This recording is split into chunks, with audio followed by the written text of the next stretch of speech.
அத்தியாயம் 1.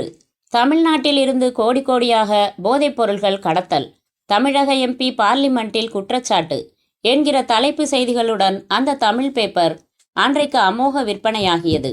உள்வரிகளில் நேற்றைய தினம் திரு வஜ்ரவேலு எம்பி பார்லிமெண்டில் கேள்வி நேரத்தில் பேசியதாவது: தமிழகத்தில், குறிப்பாக சென்னையில் ஒரு பிரபல தயாரிப்பு நிறுவனம் ஏற்றுமதி இறக்குமதி லைசன்ஸுகளில் பலவித தில்லுமுள்ளுகள் செய்து கொண்டிருப்பதோடு சாமர்த்தியமான முறையில் போதைப் பொருள்களை வெளிநாட்டுக்கு கடத்தி வருவது மறைமுகமாக அறியப்படுகிறது.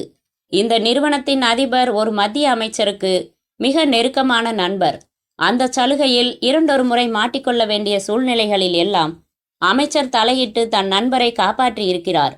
ஆனாலும் சமூக விரோத செயல்கள் தொடர்ந்து நடத்தப்பட்டே வருகிறது. அரசாங்கம் இது குறித்து உடனடியாக கடுமையான நடவடிக்கை எடுக்க வேண்டும். அதற்கு பதிலளித்து பேசிய அவைத்தலைவர், எந்த ஆதாரமும் சமர்ப்பிக்கப்படாமல், யாருடைய பெயரையும் குறிப்பிடாமல் இப்படி பொதுவாக எம்பி வஜ்ரவேலு புகார் சொல்வது முறையாகாது. சபையில் ஆதாரங்கள் இல்லாமல் குற்றம் சாட்டி நேரத்தை வீணடிப்பதை கண்டிக்கிறேன். எனினும் தொடர்பான துறைகளில் அவர் குற்றச்சாட்டு குறித்து ஆராய ஏற்பாடு செய்யப்படும் என்றார். சபை நேரம் முடிவடைந்ததும் எம்பி வஜ்ரவேலுவை நிருபர்கள் கூட்டம் சூழ்ந்து கொண்டு கேள்விகள் கேட்டது. நீங்கள் சொன்ன குற்றச்சாட்டில் ஆதாரம் உண்டா? உண்டு. பின் ஏன் சமர்ப்பிக்கவில்லை? என் வசமுள்ள ஆதாரங்கள் முழுமையானவை அல்ல. முழுமையான ஆதாரம் கைக்கு வந்ததும் சமர்ப்பிப்பேன். யார் அந்த மத்திய அமைச்சர்? இப்போது தெரிவிப்பதற்கில்லை. யார் அந்த தொழிலதிபர்? ஊழல்கள் விரைவில் அம்பலமாகும். அப்போது நீங்களே செய்தித்தாள்களில் இருந்து யார் என்று தெரிந்து கொள்வீர்கள். முழு ஆதாரங்களும் இல்லாமல் ஏன் குற்றம் சாட்டினீர்கள்? அரசாங்கம் விழித்து கொண்டு நடவடிக்கை எடுக்கிறதா என்று பார்க்கத்தான். மேற்கண்டவாறு நிருபர்களின் கேள்விகளுக்கு எம்பி பதில் சொன்னார். விரைவில் இந்த விவகாரம் பூகம்பமாய் வெடிக்கும் என்று எதிர்பார்க்கப்படுகிறது. இந்த முறை பார்லிமெண்ட் கூட்டத்தொடரில் தமிழக எம்பி ஒருவர் அதிர்ச்சி தரும் செய்தி ஒன்றை வெளியிடுவார் என மற்ற இதழ்களுக்கு முன்பே நமது இதழ் யூகம் வெளியிட்டிருந்ததை நினைவுபடுத்துகிறோம். அத்தியாயம் 2. டெல்லி, மாலை 6:30. குளிர்காற்று உலா புறப்பட்டிருந்தது. அந்த 5 நட்சத்திர ஹோட்டலில் தனது அறையில் பாரதியார் கவிதைகள் படித்து கொண்டிருந்தார் வஜ்ரவேலு. வஜ்ரவேலு லுங்கி கட்டியிருந்தார். கால்களில் சாக்ஸ் மட்டும் அணிந்திருந்தார். மேலே சட்டை அணிந்து அதற்கு மேல் ஸ்வெட்டர் அணிந்திருந்தார். மேஜைக்கு மட்டும் விளக்கு போட்டுக்கொண்டு படித்து கொண்டிருந்தார். அக்கினி குஞ்சொன்று கண்டேன். அதை அங்கொரு காட்டிலோர் பொந்திடை வைத்தேன். வெந்து தணிந்தது காடு. தழல் வீரத்தில் குஞ்சென்றும் மூப்பென்றும் உண்டோ? புத்தகத்தை மூடி வைத்தார். என் கையிலும் ஒரு அக்கினி குஞ்சு வைத்திருக்கிறேன், சில காகிதங்களாக. அரசாங்கத்தின் போக்கு என்ன என்பதை அறிந்து கொண்டு செயல்பட போகிறேன். வெந்து தணிய போகிறார்கள் சிலர். 1 மணி நேரத்திற்கு முன்னால் தான் வஜ்ரவேலு பிரதமருடன் நேரடியாக போனில் பேசினார். நாளைக்கு காலையில் 10 மணிக்கு உங்களை உங்கள் அலுவலகத்தில் சந்திக்க எனக்கு நேரம் வேண்டும். என்ன விஷயமாக சந்திக்க விரும்புகிறீர்கள்? இன்று பார்லிமெண்டில் பேசினேனே, அது குறித்து பேச என்ன இருக்கிறது? எந்தவித ஆதாரமும் மன்னிக்க வேண்டும். நல்ல ஒரு ஆதாரம் என்னிடம் இருக்கிறது. அதை தங்களிடம் முதலில் காட்டிவிட்டு பிறகு பத்திரிகைகளுக்கு தரலாம் என்று நினைக்கிறேன். நல்லது. தவறுகள் எங்கே நடந்தாலும் கண்டிக்கத்தக்கவையே. இதில் கட்சி பாகுபாடு என்பதே கிடையாது. நீங்கள் அவசியம் நாளை என்னை சந்திக்கலாம். 10 மணிக்கு வாருங்கள். நன்றி. வஜ்ரவேலு பிளாஸ்கில் இருந்து கிளாஸில் டீ ஊற்றி குடித்தார். எழுந்து சென்று டெலிவிஷனை போட்டுவிட்டு சற்று நேரம் சாய்வு நாற்காலியில் அமர்ந்து பார்த்தார். அத்தியாயம் 3. நாளைக்கு காலையில் 10 மணிக்கு உங்களை உங்கள் அலுவலகத்தில் சந்திக்க எனக்கு நேரம் வேண்டும். என்ன விஷயமாக சந்திக்க விரும்புகிறீர்கள்? இன்று பார்லிமெண்டில் பேசினேனே, அது குறித்து பேச என்ன இருக்கிறது? எந்தவித ஆதாரமும் மன்னிக்க வேண்டும். நல்ல ஒரு ஆதாரம் என்னிடம் இருக்கிறது. அதை தங்களிடம் முதலில் காட்டிவிட்டு பிறகு பத்திரிகைகளுக்கு தரலாம் என்று நினைக்கிறேன். நல்லது. தவறுகள் எங்கே நடந்தாலும் கண்டிக்கத்தக்கவையே. இதில் கட்சி பாகுபாடு என்பதே கிடையாது. நீங்கள் அவசியம் நாளை என்னை சந்திக்கலாம். 10 மணிக்கு வாருங்கள். நன்றி. டேப்பை நிறுத்தினார் அந்த மத்திய அமைச்சர். இரவு கவுனில் இருந்தார். வீட்டில் கணப்பு அருகில் அமர்ந்திருந்தார். மடியில் செல்ல நாய்க்குட்டி ஒடுங்கிக் கொண்டு அமர்ந்திருந்தது. எதிரே மரியாதையான தூரத்தில் நின்றிருந்தான் அவன். உத்தரவுக்காக காத்திருந்தான். வெளியில் இரு, கூப்பிடுகிறேன். சரி சார் என்று கதவை ஓசையில்லாமல் சாத்திவிட்டு சென்றான். மத்திய அமைச்சர் டீப்பாய் மேல் இருந்த வயரில்லாத டெலிஃபோனை எடுத்து அதன் ஏரியலை நீட்டி விட்டு கொண்டு எண்களை ஒற்றி சென்னையை அழைத்தார். யுவராஜ் இருக்கிறானா? 1 நிமிடம். மத்திய அமைச்சர் நாய்க்குட்டியை தடவினார். Hello, Yuvraj speaking. பேப்பர் பார்த்தாயா? பார்த்தேன். வஜ்ரவேலு எப்போதுமே துள்ளுவான். எனக்கும் அவனுக்கும் ஆகாது. அவன் இங்கே மாநில அமைச்சராக ஒரு சமயம் இருந்தபோது ஏற்பட்ட மோதல். குறைப்பதோடு சரி, கடிக்க மாட்டான். என்னிடம் பயம் உண்டு. பெயரை குறிப்பிட்டு சொல்லவில்லை, பார்த்தீர்களா? ஏமாந்து விட்டாய் யுவராஜ். வஜ்ரவேலு இந்த முறை குறைக்கவில்லை, அழுத்தமாக கடிக்கப் போகிறான். புரியவில்லை. நாளைக்கு காலை பிரதமரை சந்திக்க நேரம் வாங்கியிருக்கிறான். அதனால் என்ன? பிரதமருடன் அவன் பேசிய டெலிஃபோன் பேச்சை ஹோட்டல் ஃபோனில் இருந்து டேப் செய்திருக்கிறேன். தன்னிடம் ஆதாரம் இருப்பதாகவும் அதை பிரதமரிடம் காட்டிவிட்டு பத்திரிகைகளுக்கு நாளைக்கு காலையில் கொடுக்கப் போவதாகவும் பேசியிருக்கிறான். ஆதாரமா?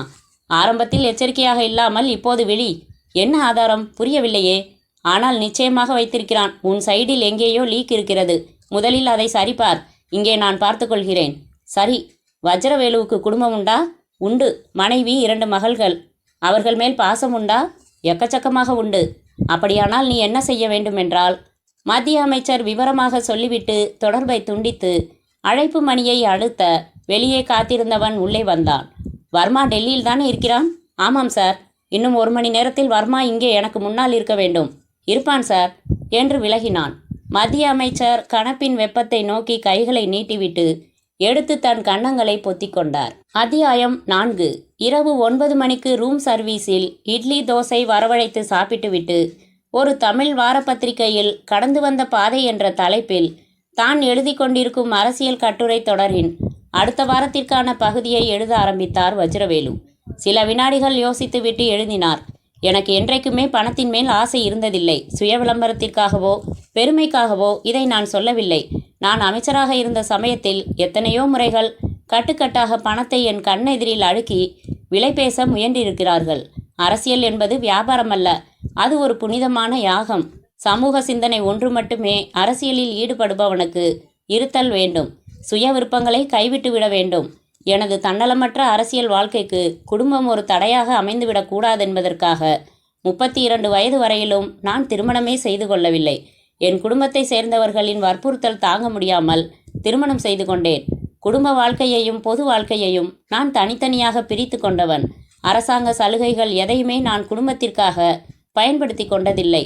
மக்கள் முன்னேற்றமே என் சிந்தனையில் இருந்த போதிலும் குடும்பத்தின் மேல் பாசம் இல்லாமல் இல்லை.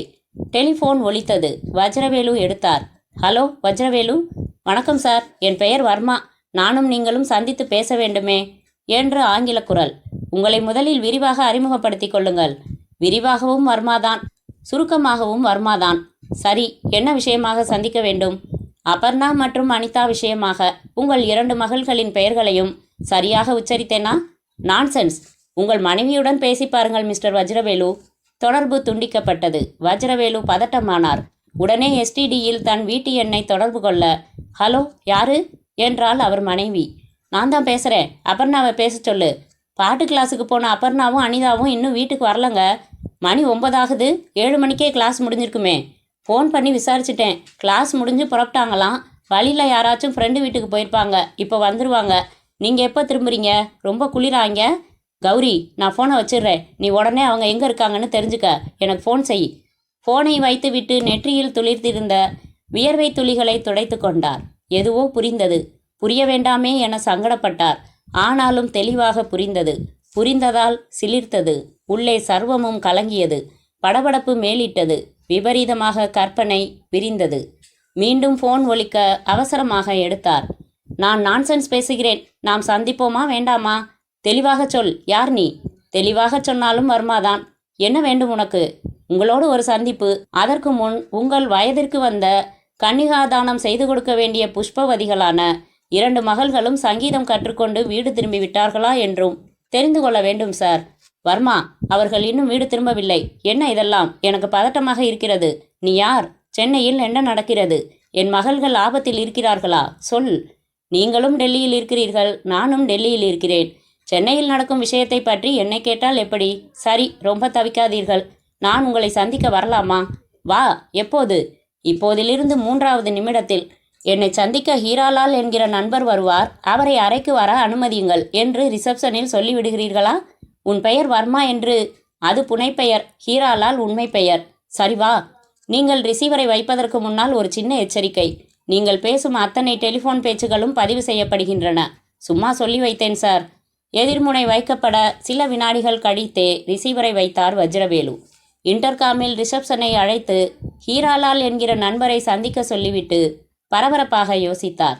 நிச்சயமாக சென்னையில் அபர்ணாவுக்கும் அனிதாவுக்கும் ஏதோ ஆபத்து. இந்த வர்மா சந்தேகமே இல்லாமல் யுவராஜின் ஆள்தான். இன்றைக்கு பேப்பரில் படித்துவிட்டு என் விஷயத்தில் தலையிடாதே என்று எச்சரிப்பதற்காகத்தான் இவனை அனுப்பி வைத்திருக்க வேண்டும். ஒருவேளை என்னிடம் ஆதாரம் இருப்பது தெரிந்திருக்கலாமோ? வாய்ப்பே இல்லை.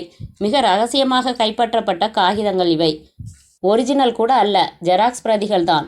ஒரிஜினலை எடுத்த இடத்திலேயே வைத்து விட்டதாகத்தான் சொன்னாள் பிரீத்தி. பிரீத்தியின் மேல் எக்கச்சக்கமான நம்பிக்கை வைத்திருக்கிறான் யுவராஜ். 1 வருடமாக ஏற்படுத்தப்பட்ட நம்பிக்கை கொஞ்சம் கொஞ்சமாக வெளிவட்டத்தில் இருந்து உள்வட்டத்திற்கு வந்து மிக அந்தரங்க வட்டத்தில் நுழைந்தவள். நுழைய என்னால் அவ்வப்போது யோசனை சொல்லப்பட்டவள். அந்த நம்பிக்கை வட்டத்தில் நுழைவதற்காகவே யுவராஜின் சின்ன சின்ன சில்மிஷங்களை எல்லாம் பொறுத்து கொண்டவள், சகித்து கொண்டவள். அதனால் பிரீத்தி மாட்டிக்கொண்டிருக்க மாட்டாள், மாட்டிக்கொள்ளவும் கூடாது. இந்த காகிதங்களின் மற்றொரு செட் பிரதிகள் அவளிடம் பத்திரமாக இருக்கின்றன. எனவே வரப்போகிற வர்மா என்னிடம் இருக்கும் ஆதாரங்கள் தெரிந்து அவற்றை கேட்டால் பிகு செய்து கொண்டு கொடுத்து விடலாமா? இந்த ஆதாரங்களை எனக்கு தந்தது யாரென்று கேட்டால்? அத்தியாயம் 5. கதவு தட்டப்பட்டது. Yes come in. அவன் உள்ளே வந்தான். 6 அடிக்கு குறையாத உயரம், மீசை இல்லை, தலையில் ஒரு பீக் வைத்த தொப்பி மாட்டியிருந்தான். ஜிப் வைத்த லெதர் ஜெர்கின் அணிந்திருந்தான். கைகளில் கிளவுஸ் அணிந்திருந்தான். நான் வர்மா என்று வஜ்ரவேல் எதிரில் அமர்ந்தான். ஹீராலால் என்று சொன்னாயே, அதுதான் புனைப்பெயர் என்று சிரித்தான். அது என்ன பெரிய பிரச்சனையா இப்போது? மிக மிக நேரடியாக பேசலாமா மிஸ்டர் வஜ்ரவேலு? யுவராஜின் நிறுவனத்தில் நடக்கும் அநியாயங்கள் தொடர்பாக நீங்கள் நாளைக்கு காலையில் 10 மணிக்கு பிரதமரிடம் காட்டப்போகிற ஆதாரங்களை நான் பார்க்க வேண்டுமே. வஜ்ரவேலு முகம் வெளுத்தார். இதெல்லாம் எப்படி? இவனுக்கு எப்படி தெரியும் என்று யோசிக்கிறீர்களா? அப்படியெல்லாம் என்னிடம் எதுவும் இல்லை என்று சிறுபிள்ளை மாதிரி மறுக்க மாட்டீர்கள் என்று நினைக்கிறேன். நான் எதற்காக இதெல்லாம் உன்னிடம் சொல்ல வேண்டும்? அபர்ணாவுக்காகவும் அனிதாவுக்காகவும் தான். அவர்கள் கற்பு நிலை தவறாமல் இருக்க வேண்டும் என்பதற்காகத்தான். வர்மா, சொல், அவர்கள் எங்கே? பேச வேண்டுமா? நிச்சயமாக. கொஞ்சம் அந்த பக்கம் திரும்பிக் கொள்ளுங்கள். வஜ்ரவேலு திரும்பிக் கொண்டதும் வர்மா ரிசீவர் எடுத்து எண்கள் சுழற்றினான், பேசினான். பாசமிகு அப்பா பாசமிகு மகள்களுடன் பேச வேண்டுமாம். கொஞ்சம் அவர்களை பேசவிடப்பா என்று கூறிவிட்டு, இந்தாருங்கள் சார் என்று போலியான மரியாதையுடன் ரிசீவரின் மவுத் பீஸை தன் கைக்குட்டையால் துடைத்து நீட்டினான். ஹலோ என்றார் வஜ்ரவேலு. அப்பா என்று அபர்ணாவின் அலறல். அப்பா, இவங்க என்னையும் அனிதாவையும் கடத்திட்டு வந்து, ஐயோ சீ, கையை எடுறா, ஆ வலிக்குது. அப்பா, எங்க ட்ரெஸ் எல்லாம் கிழிச்சு அலங்கோலப்படுத்திட்டு 3 பேர்ப்பா, பயமா இருக்குப்பா, ஆ கடிக்கிறாங்கப்பா, காப்பாத்துங்கப்பா. நீங்கள் பேசிக்கொண்டே இருங்கள் வஜ்ரவேலு, நான் பார்க்கிறேன் என்று வர்மா உரிமையோடு அவரின் பிரீஃப் கேஸை எடுத்து மடியில் வைத்து திறந்தான். வர்மா என்று கத்தினார். முதல்ல அவங்கள நிறுத்த சொல்லு, நாம பேசிக்கலாம். என்ன வேணுமோ தரேன், என்ன வேணுமோ சொல்றேன். அவங்கள விடுவிக்க சொல்லு. உணர்ச்சி வசப்படாதீர்கள் சார், எனக்கு தமிழ் அரைகுறையாகத்தான் புரியும். என்ன சொன்னீர்கள் இப்போது? ஐயோ அப்பா, அனிதாவோட சட்டையை கலட்டுறாங்கப்பா. வர்மா ப்ளீஸ், வேண்டாம், என் மகள்களை விட்டுட சொல்லு. உனக்கு கெஞ்சி கேட்டுக்கிறேன், உனக்கு எந்த வகையிலையும் ஒத்துழைக்கிறேன். வா, வந்து சொல், அவர்களை விடுவிக்க சொல் என்று ஆங்கிலத்தில் கெஞ்சினார். வர்மா அலட்சியமாக ரிசீவரை வாங்கி கொண்டு, கொஞ்ச நேரம் உங்கள் வேலையை ஒத்தி வையுங்கள், நான் சொன்னதும் துவங்கலாம் என்று வைத்துவிட்டு பிரீஃப்கேஸில் இருந்து எடுத்த நீளமான கவரை கிழித்து கொண்டே, இதுதானே ஆதாரம் என்றான். மௌனமாக தலையசைத்தார் வஜ்ரவேலு. உள்ளிருந்து 7-8 காகிதங்களை கால் மேல் கால் போட்டுக்கொண்டு நிதானமாக படித்து பார்த்தான் வர்மா. Wonderful work. யுவராஜிற்கு வெளிநாடுகளில் தொடர்பு உள்ள ஸ்தாபனங்களின் விலாசங்கள், அவ்வப்போது வந்த செக்குகள், மாற்றப்பட்ட முறைகள், திருத்தங்கள் செய்யப்பட்ட ஒப்பந்தங்கள், விசேஷமான அமைப்புகளுடன் டிசைன் செய்து தருவிக்கப்பட்ட இயந்திரங்களின் வரைபடங்கள். அப்பா, எவ்வளவு அடிப்படையான விஷயங்களின் நகல்கள் வைத்திருக்கிறீர்கள். இந்த கவர் இப்போது சிபிஐ வசம் ஒப்படைக்கப்பட்டால் என்ன ஆகும்? ஒப்பந்தத்தில் மத்திய அமைச்சர் பெயரும் இருக்கிறது, கையெழுத்தும் இருக்கிறது. ஆக அவர் பதவி விலக வேண்டும், விசாரணை கமிஷனை சந்திக்க வேண்டும், யுவராஜின் நிறுவனங்கள் சீல் வைக்கப்படும், கைது செய்யப்படுவார். எவ்வளவு பெரிய பிரளயங்களை உண்டு பண்ணும் இந்த காகிதங்கள். அமைதியாக இருந்தார் வஜ்ரவேலு. மிஸ்டர் வஜ்ரவேலு, இந்த காகிதங்களை யார் கொடுத்தது? வர்மா, அதெல்லாம் எதற்கு? என்னிடம் இருந்த ஆதாரங்களை நீ வாங்கி கொண்டாய். இனிமேல் என்னால் எதுவும் செய்ய முடியாது. விட்டுவிடு. என் மகள்களையும் விட்டுவிடு, என்னையும் விட்டுவிடு. இந்த பிரச்சனையில் இனி நான் தலையிடவே இல்லை. தலையிட்ட வரைக்கும் முழு தகவல்களை சொல்லிவிடுவதுதான் நல்லது. என்ன தகவல் வேண்டும்? யுவராஜின் நிறுவனத்தில் வேலை பார்க்கும் யாரோதான் உங்களுக்கு உதவி இருக்க வேண்டும். வேறு யாராலும் இவ்வளவு முக்கியமான ரகசியமான காகிதங்களை கண்டுபிடித்து பிரதி எடுத்திருக்க முடியாது. ஸ்பீக். இதையெல்லாம் உங்களுக்கு கொடுத்தது யார்? வஜ்ரவேலு யோசித்தார். என்ன சொல்வது? பிரீத்தியை மாட்டி விடுவதா? நோ. தன் உயிரையும் பொருட்படுத்தாமல் இந்த வேளையில் துணிச்சலாக இறங்கியவள். இந்த ஆதாரங்களை சேகரித்தது ஒரே நாளில் அல்ல, ஒரு வருட முயற்சியின் பலன். ஒரே வினாடியில் அதை உடைத்து போடுவதா? வஜ்ரவேலு, நீங்கள் உண்மை பேசியாக வேண்டும். என் விரல்கள் தயாராக எண்கள் சுழற்ற காத்திருக்கின்றன. உங்கள் லட்டு போன்ற சிவந்த மகள்கள் அரை நிர்வாணமாக காத்திருக்கிறார்கள். 3 கட்டுமஸ்தான இளைஞர்கள் என் உத்தரவுக்காக காத்திருக்கிறார்கள். வர்மா, நான் உண்மையை சொன்னால் நீ நம்புவாயா என்பது தெரியவில்லை. உண்மையாக சொன்னால் நம்புவேன். கற்பனையை கலப்படம் செய்தால் நம்ப மாட்டேன். சொல்லுங்கள் உங்கள் உண்மையை. 4 தினங்களுக்கு முன் இந்த காகிதங்கள் எனக்கு தபாலில் வந்தன. அந்த கவரில் அனுப்பியவர் விலாசம் கூட இல்லை. இதுதான் உண்மை. யுவராஜிற்கு வேண்டாதவர்கள் யாராவது அனுப்பியிருக்கலாம். அப்படியா என்று எழுந்த வர்மா, வஜ்ரவேலு எதிர்பாராத தருணத்தில் பொலீரென்று புறங்கையால் அவர் கன்னத்தில் அறைந்தான். பொறி கலங்கி நின்றார் வஜ்ரவேலு. நானும் வன்முறை வேண்டாம், ஒரு எம்பிக்கு மரியாதை தரலாம் என்றுதான் பார்த்தேன். பொய் பேசி என்னை சூடேற்றலாமா சார்? என் வாழ்க்கையில் எத்தனை ஆயிரம் பொய்கள் சொல்லியிருக்கிறேன், கேட்டிருக்கிறேன். அதை அடையாளம் காண முடியாத அளவு முட்டாளானான். வர்மா அரைந்த கன்னம் இன்னும் வலித்தது. வர்மா, ஆல்ரைட். யுவராஜின் நிறுவனத்தில் வேலை பார்க்கும் ஒரு நபரிடம் இருந்துதான் நான் இவற்றை பெற்றேன். இதற்காக நான் கொடுத்த பணம் 25,000. Very good. யாரிடம்? யாரிடம்? யாரை சொல்வேன்? கமான் சார், யாரிடம்? வெயிட், சொல்கிறேன். சொன்ன பிறகு என் மகள்களை விட்டுவிடுவாயா? நிச்சயமாக. அதில் வாக்கு மாற மாட்டேன். என்னை? உங்களையும் தான். உங்களிடமிருந்து ஆதாரங்களையும் உண்மையான தகவல்களையும் வாங்கச் சொல்லி மட்டும்தான் உத்தரவு. வேறு ஒன்றும் உங்களை செய்ய போவதில்லை. வஜ்ரவேலு ஒரு தீர்மானத்திற்கு வந்தார். பிரீத்தியை காட்டிக் கொடுக்க கூடாது. அவளிடம்தான் மற்றொரு செட் ஆதாரங்கள் இருக்கின்றன. ஆனால் யாராவது ஒருவரை குறிப்பிட்டு சொல்லாத வரைக்கும் இவன் விடப்போவதில்லை. யுவராஜின் வெளியூர் பயணங்களுக்கான ஏற்பாடுகள் செய்யும் செக்ரட்டரி ரோசியை பற்றி பிரீத்தி நிறைய சொல்லியிருக்கிறாள். ரோசி திருமணமானவள். ஆனால் யுவராஜை கொஞ்சிக் கொண்டிருப்பதை பிரீத்தியே கண்ணால் பார்த்திருக்கிறாள். பிரீத்தி ஜாடையாக கேட்டதற்கு ஆடம்பர செலவுகள் அதிகம். அதற்கு சம்பளம் போதாது. யுவராஜின் ஸ்பெஷல் கவனிப்பு தேவை. அதற்காக ஸ்பெஷலாக கவனிக்க வேண்டியிருக்கிறது என்று சொன்னதாக சொல்லி இருக்கிறாள். எத்தனை முறை கேட்பது மிஸ்டர் வஜ்ரவேலு? ஓகே, சொல்லிவிடுகிறேன். 25,000 பெற்றுக்கொண்டு நான் கேட்ட காகிதங்களை நகல் எடுத்து மொத்தமாக தந்தவள் யுவராஜின் செக்ரட்டரிகளில் ஒருத்தியான ரோசி என்றார். Very good. எதிர்பார்த்தேன். இப்போதுதான் நீங்கள் உண்மை பேசியிருக்கிறீர்கள். சார், இதை தவிர வேறு ஆதாரங்கள் ஏதாவது வைத்திருக்கிறீர்களா? வேறு எதுவும் இல்லை. ஒரே ஒரு பிரதிதான் எடுக்க சொன்னீர்களா? ஆமாம். ரோசியை எப்படி தேர்ந்தெடுத்தீர்கள்? அவள் ஆடம்பரம் விரும்புபவள், நிறைய செலவு செய்பவள். பல பார்ட்டிகளில் அவளை சந்தித்திருக்கிறேன். அவளுக்கு நிறைய பணம் தேவைப்படுவதால் என் கோரிக்கைக்கு உடன்படுவாள் என்று தேர்ந்தெடுத்தேன். இந்த காகிதங்களை எங்கே வைத்து ஒப்படைத்தாள்? என் வீட்டிற்கு கொண்டு வந்து ஒப்படைத்தாள். அதன் பிறகுதான் பணம் கொடுத்தீர்களா? முதலில் 10,000 அட்வான்ஸ் கொடுத்தேன். பெற்றுக்கொண்ட போது மீதியை கொடுத்தேன். அட்வான்ஸ் கொடுத்தது எப்போது? 6 மாதங்களுக்கு முன்னால். எவ்வளவோ அநியாயங்கள் நாட்டில் நடக்கின்றன. உங்களுக்கு யுவராஜின் மேல் மட்டும் என்ன இவ்வளவு தீவிரம்? பொதுவாக எனக்கு சட்ட மீறல்களும் தேச விரோத செயல்களும் பிடிக்காது. அதற்கு அரசியல்வாதிகள் துணை போவது இன்னும் பிடிக்காது. தவிர நான் மாநில அமைச்சராக இருந்தபோது ஒருமுறை யுவராஜ் என்னை அவமானப்படுத்தினான். யுவராஜின் நிறுவனங்களில் நடக்கும் தில்லுமுள்ளுகள் லேசாக 1-2 தெரியவர அவனை அப்படி இப்படி நழுவ முடியாமல் சட்டத்தின் பிடியில் மாட்ட வைக்க வேண்டும் என்று நினைத்தேன். பாவம், கடைசியில் நீங்கள்தான் மாட்டிக்கொண்டீர்கள். What do you mean? Nothing. மேற்கொண்டு என்ன செய்வது என்று கன்சல்ட் செய்து கொள்கிறேன். வெயிட் செய்யுங்கள். வர்மா போனில் சன்ன குரலில் பேசினான். பெரும்பாலும் எஸ் சார், ஓகே சார் என்றான். வைத்தான். மிஸ்டர் வஜ்ரவேல், ரிசப்ஷனை அழைத்து ஒரு கார் உடனே ஏற்பாடு செய்ய சொல்லுங்கள். டிரைவர் வேண்டாம். உங்களுக்கு கார் ஓட்ட தெரியும் என்பது எனக்கு தெரியும். சரி, எதற்கு கார்? சந்திக்க விரும்புகிறார். யார்? மத்திய அமைச்சரா? ஆமாம். எதற்காக? அது அவரைத்தான் கேட்க வேண்டும். என் மகள்கள்? அவரை சந்தித்து விட்டு திரும்பியதும் விடுதலை செய்ய சொல்லி நான் போன் செய்வேன். வஜ்ரவேல் ரிசப்ஷனில் காருக்கு சொன்னார். அடுத்து ரூம் சர்வீஸை அழைத்து அரை பாட்டில் ரம் வரவழையுங்கள். எனக்கு தேவைப்படுகிறது. ரூம் சர்வீஸில் ஆர்டர் செய்தார். அறைக்கு பையன் வரும்போது நான் பாத்ரூமுக்குள் இருப்பேன். அவன் போனதும் கதவின் மேல் லேசாக தட்டுங்கள். சில நிமிடங்களில் அறையின் பஸ்ஸர் ஒலிக்க வர்மா அவசரமாக எழுந்து பாத்ரூமுக்குள் நுழைந்து கொள்ள வஜ்ரவேலுவுக்கு திடீரென்று அந்த ஐடியா உதயமானது. அவருடைய பிரீஃப்கேஸில் உடைகளுக்கு நடுவில் லைசென்ஸ்டு பிஸ்டல் செருகி வைத்திருக்கிறார். வர்மா எடுத்த கவர் மேல்புற தடுப்பில் இருந்தது. அவன் பிஸ்டலை கவனிக்கவில்லை. பிஸ்டல் முனையில் அவனை சென்னைக்கு போன் செய்து அபர்ணாவையும் அனிதாவையும் விடுதலை செய்ய வைக்கலாமே. மீண்டும் பஸ்ஸர் ஒலிக்க சென்று கதவை திறந்து விட்டார். ரம் பாட்டிலை வைத்துவிட்டு அவன் சென்றதும் அவசரமாக பிஸ்டலை எடுத்து பின்பக்கம் வைத்துக்கொண்டு பாத்ரூம் கதவை லேசாக தட்டினார். வெளியே வந்தான் வர்மா. வந்தவன் வியந்தான். சார், என்ன இது?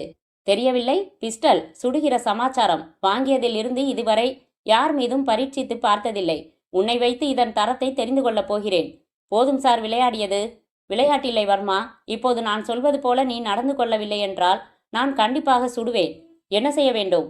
அபர்ணாவையும் அனிதாவையும் உடனே விடுதலை செய்ய வேண்டும். அவர்கள் பத்திரமாக வீடு திரும்பிய செய்தியை என் மனைவி எனக்கு சொல்லும் வரை உன் உயிருக்கு உத்தரவாதம் இல்லை வர்மா. கமான், போன் செய். இருங்கள் சார், ரம் குடித்துவிட்டு தெம்பாக போன் செய்கிறேன் என்ற வர்மா அலட்சியமாக பாட்டிலை திறந்து கிளாஸில் நிறைய ஊற்றினான். வர்மா, இப்போது போன் செய்ய போகிறாயா இல்லையா? இல்லை. எங்கே சுடுங்கள் சார் பார்க்கலாம். வஜ்ரவேல் தயங்கினார். என்ன சார், வெத்து துப்பாக்கியை சுடுவதற்கு கூட இவ்வளவு பயப்படுகிறீர்களே என்று தனது பாக்கெட்டில் இருந்து காட்ரிட்ஜுகளை எடுத்து காட்டி சிரித்த வர்மா, ஒரு சிறிய சூட்கேஸை சரியாக சோதனை போடக்கூடவா எனக்கு தெரியாது? சரி வாருங்கள், இந்த ரம் முழுக்க குடியுங்கள். நானா? எனக்கு வேண்டாம். அடம் செய்யாமல் குடியுங்கள். வெறும் ரம் தான். குதிரைகள் ஜோராக குடிக்கும். இராணுவத்தில் போஷாக்கு பானம். கமான். இப்போது நான் குட்டிக்கரணம் போட சொன்னாலும் நீங்கள் செய்தாக வேண்டும். மறுத்தால் போனில் உத்தரவிடுவேன். ஐயோ வர்மா, ஆதாரங்களை கொடுத்து விட்டேன். யார் மூலம் பெற்றேன் என்பதையும் சொல்லிவிட்டேன். பிறகு இந்த சித்திரவதை. சரி வேண்டாம், நீங்கள் குடிக்க வேண்டாம். வர்மா ரிசீவரை எடுத்து எண்கள் சுழற்ற, குடிக்கிறேன் வர்மா. மடமடவென்று உதடுகளும் தொண்டையும் காட்டமாய் எரிய முழு கிளாஸையும் குடித்துவிட்டு வைத்தார். மீண்டும் ஊற்றி குடிக்க வைத்தான். இன்டர்காம் ஒலிக்க எடுத்து அவர் காதில் வைத்து இவனும் கேட்டான். சார், நீங்கள் கேட்ட கார் ரெடி. எங்களிடம் சாவி இருக்கிறது. வர்மா மிரட்டி மிரட்டியே அவரை பேண்ட் அணிய வைத்தான். ஷூ போட வைத்தான். இதோ பாருங்கள் எம்பி, இப்போது அறையை பூட்டிக்கொண்டு இருவரும் புறப்படுகிறோம். கீழே ரிசப்ஷனில் சாவி வாங்கி கொண்டு காரை எடுத்துக்கொண்டு ஹோட்டலை விட்டு வெளியே வாருங்கள். நான் எனது பைக்கில் காத்திருப்பேன். அதன் பிறகு என் பைக்கையே தொடருங்கள். வர்மா, எனக்கு நிதானம் இல்லை. தலை லேசாக சுற்றுகிறது. என்னால் காரை சரியாக ஓட்ட முடியாது. ஓட்ட முடியும், ஓட்ட வேண்டும். வாருங்கள். வஜ்ரவேலுவை போதை லேசாக ஆக்கிரமித்து கொண்டிருந்தது. வர்மா சொல்வதை செய்வதை தவிர வேறு வழி தெரியவில்லை. புறப்பட்டார். ரிசப்ஷன் அருகில் வந்தபோது வர்மா அவரை விட்டு பிரிந்து வேகமாக வெளியே சென்றுவிட கார் சாவியை வாங்கி கொண்ட வஜ்ரவேல் அங்கிருந்த மெமோ காகிதத்தில் அவசரமாக கிறுக்கினார். தப்பித்துவிடு. உன்னிடம் உள்ள ஆதாரங்களை வைத்து சாமர்த்தியமாக பிடித்து கொடு என்று எழுதி பிரீத்தியின் விலாசம் கிறுக்கி, மேடம், இந்த அட்ரஸுக்கு இந்த செய்தியை அர்ஜென்டாய் தந்தி அடித்து விடுங்கள் என்றார். ஷூர் என்றாள் அவள் சர்வ நேரமும் புன்னகையுடன். நம்பர் கேட்டுக்கொண்டு அந்த வாடகை அம்பாசிடர் காரை லேசான தடுமாற்றத்துடன் தான் ஸ்டார்ட் செய்தார். ஹோட்டலை விட்டு வெளியே வர சைகை காட்டிவிட்டு பைக்கை ஸ்டார்ட் செய்தான் வர்மா. வர்மாவை தொடர்ந்தார் வஜ்ரவேல். அத்தியாயம் 6. மறுநாள் காலை. ஆல் இண்டியா ரேடியோ செய்திகள் வாசிப்பது இன்னார்.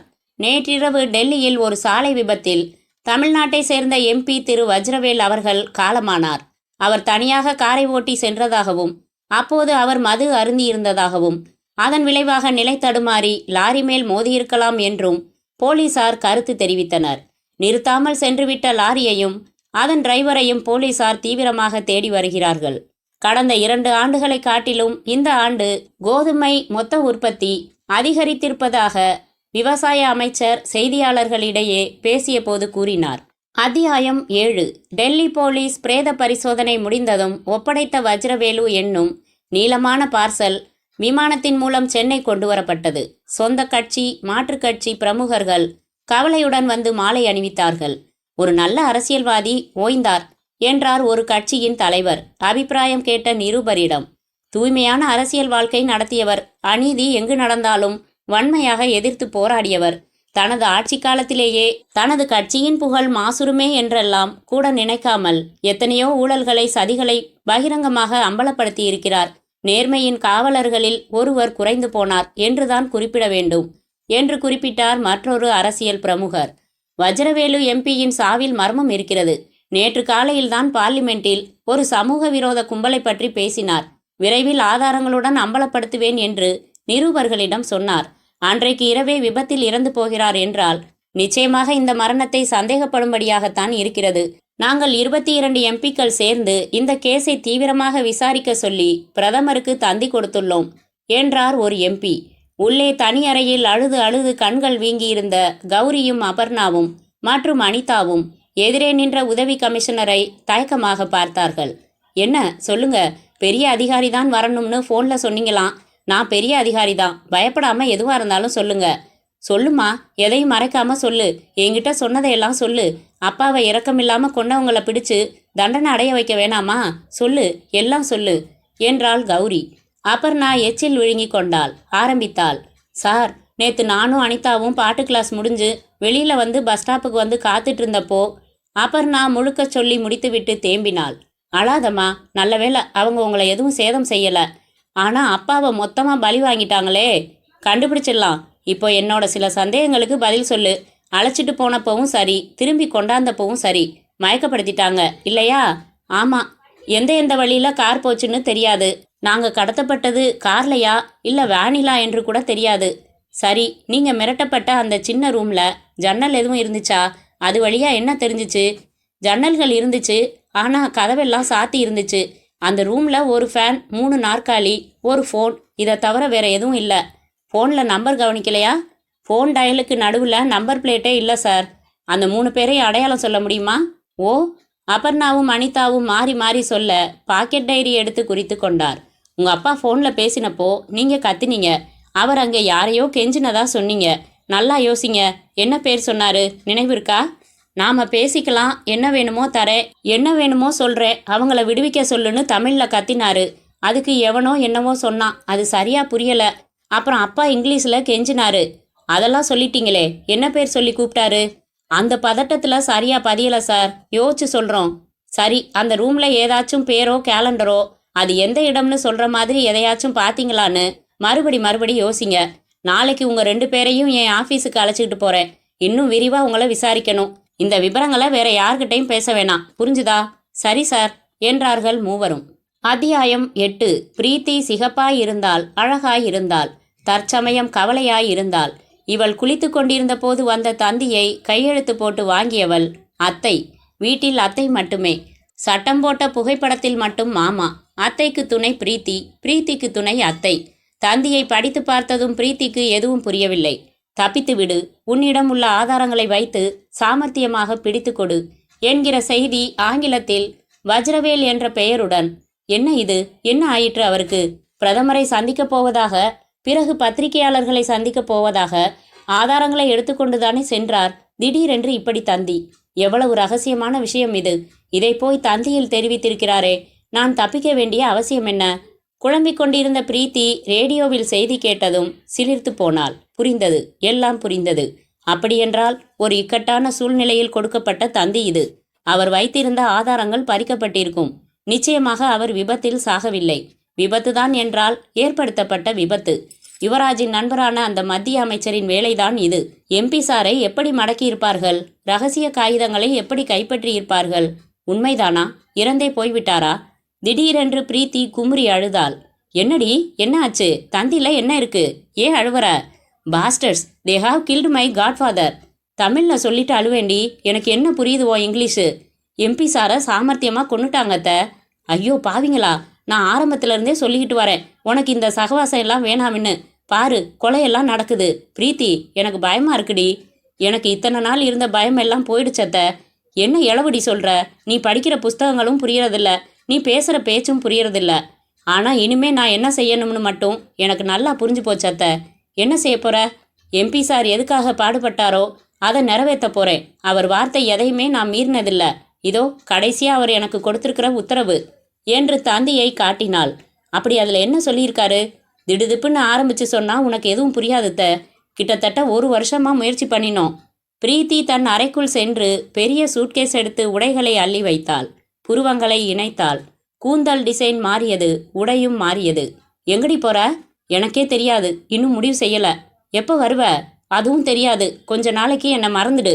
யாராச்சும் கேட்டா என்ன? நிச்சயமாக கேட்பாங்க. சரி, என்ன சொல்லட்டும்? இப்போ நான் எங்கே போகிறேன்னு உனக்கு தெரியுமா? தெரியாது. அத்தை, நீ மட்டும் தனியாக இங்கே இருக்க வேணாம். ஆபத்து. பெங்களூரில் இருக்கிற உன் சொந்தக்காரங்க வீட்டுக்கு புறப்பட்டு போயிடு. உன்னை என்னோட அழைச்சிட்டு போக முடியாது, புரிஞ்சுதா? என்றவள் டிராயர் திறந்து துப்பாக்கி எடுத்து வைத்து கொண்டு புறப்பட்டாள். வீட்டை விட்டு வெளியே வந்து சாலையில் யாராவது தன்னை கவனிக்கிறார்களா, இல்லை தொடர்ந்து நடந்து வருகிறார்களா என்று பார்த்து கொண்டாள். டாக்ஸி ஸ்டாண்டை நெருங்கினாள். டாக்ஸி அமர்த்தி கொண்டாள். ஹோட்டல் சியர்ஸ் என்றாள். 19 நிமிட பயணத்தில் ஹோட்டல் சியர்ஸ். பர்த்டே கேக்கு போல அழகாக அலங்காரமாக இருந்தது. மௌன கார்கள் முதலாளிகளின் தரம் அறிவித்தன. கண்ணாடி கதவு திறந்து விட்டவன் மரத்தாலான புன்னகை சிந்தினான். ரிசப்ஷன் மேஜையில் அழகு போட்டியில் இருந்து மீண்டு வந்த பெண்கள் லிப்ஸ்டிக் தீட்டின உதடுகளால் ரகசியம் பேசிக் கொண்டிருந்தார்கள். பிரீத்தி அறை கேட்டாள். ரெஜிஸ்டரில் மிஸ்ஸஸ் ஃபாத்திமா என்று எழுதி கற்பனையில் ஒரு விலாசம் கொடுத்தாள். கையெழுத்திட்டாள்.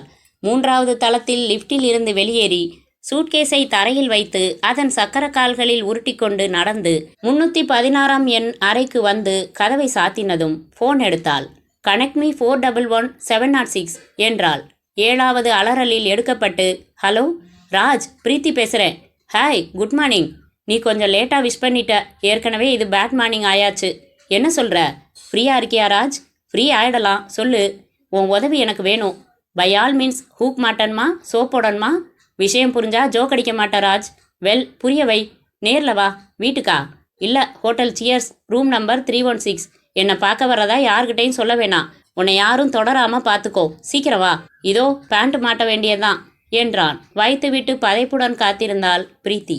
அத்தியாயம் 9. யுவராஜ் தன் பங்களாவின் உள்ளேயே அமைந்திருந்த விளக்குகள் பொருத்தப்பட்ட கூரைக்கு கீழே இருந்த ஹாட்டின் வடிவ நீச்சல் குளத்தின் அருகே நாற்காலியில் அமர்ந்திருந்தான். சாட்டின் துணியில் ஜிப்பாவும் அதே துணியில் வேஷ்டியும் அணிந்திருந்தான். சிகரெட் புகைத்து கொண்டிருந்தான். Excuse me sir. திரும்பி பார்த்தான். நின்று கொண்டிருந்தவன் உடனே கைகளை கட்டிக்கொண்டான். அழைச்சிட்டு வந்துட்டேன். எங்க என்றான் யுவராஜ். வெளியில நிக்குது, உள்ள வர சொல்லு. நான்? நீயும் இங்கே நில்லு. சில வினாடிகளில் ரோசி உள்ளே வந்தாள். அவனும் உள்ளே வந்து பிரம்மாண்ட ஹாலின் கதவை சாத்தினான். Rousey gown அணிந்திருந்தாள். மேலே ஸ்லீவ்லெஸ்.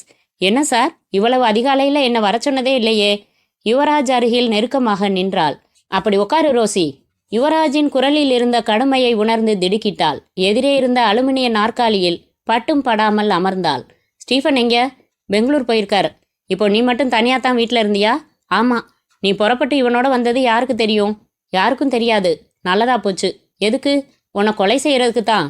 என்னது, கொலையா? விளையாடாதீங்க சார். எதுக்கு வர சொன்னீங்க? சும்மாத்தான் இந்த நீச்சல் குளத்தை பார்த்துக்கிட்டு இருந்தேன். திடீர்னு இதில் நீ நீச்சல் அடிக்கிற மாதிரி ஒரு கற்பனை. சரி, கற்பனையை நிஜமாக்கிடலாமேன்னு வரவழைச்சேன். தப்பா? ரோசி மௌனமாக இருந்தாள். நிஜமாத்தான் ரோசி. குதி, நீந்து. நான் ரசிக்கணும். குழப்பமாக இருக்கு சார். என்ன குழப்பம்? கமான். ஸ்விம் சூட் இல்லையே சார். பரவாயில்ல, போட்டிருக்கிற ட்ரெஸ்லேயே நீந்து. ரோசி தயக்கமாய் யுவராஜை தாண்டி அவனை பார்த்தாள். அவனும் இருக்கட்டும், தப்பில்லை. ரோசி அப்படியும் தயங்கிவிட்டு பிறகு யுவராஜிடம் எதையுமே மறுக்க முடியாது என்பதை உணர்ந்து தண்ணீரில் குதித்தாள். கழுத்தளவு மட்டுமே நீர் இருந்தது. நீந்தியாச்சா? நீந்திக்கிட்டே சொல்றியா? ஏன் துரோகம் செஞ்ச ரோசி? துரோகமா? நீந்துவதை நிறுத்திவிட்டு அவனை நோக்கி நின்று கொண்டு ஆச்சரியமாக கேட்டாள். 25,000 என்ன கேட்டால் தரமாட்டேன்னா? புரியல சார். ஆஃபீஸில் என் ரூமுக்குள்ளே எவ்வளவு உரிமையாக நுழைய உன்னை அனுமதிச்சேன். கான்ஃபிடென்ஷியல் ஃபைல்ஸ் நான் எங்கே வைப்பேன்னு உனக்கு தெரியுமில்ல? தெரியும். ஆனால் நான் எந்த துரோகமும் செய்யலை. பேசாத. வஜ்ரவேலுக்கு நீ காப்பி எடுத்து கொடுத்த அத்தனை பேப்பர்ஸும் மறுபடியும் கைப்பற்றியாச்சு. வேற யாருக்கெல்லாம் வித்த ரோசி? சார், நீங்கள் எதையோ தப்பாக புரிஞ்சுக்கிட்டு பேசுகிறீங்க. நான் எதையும் காப்பி செய்யலை, யாருக்கும் விற்கலை.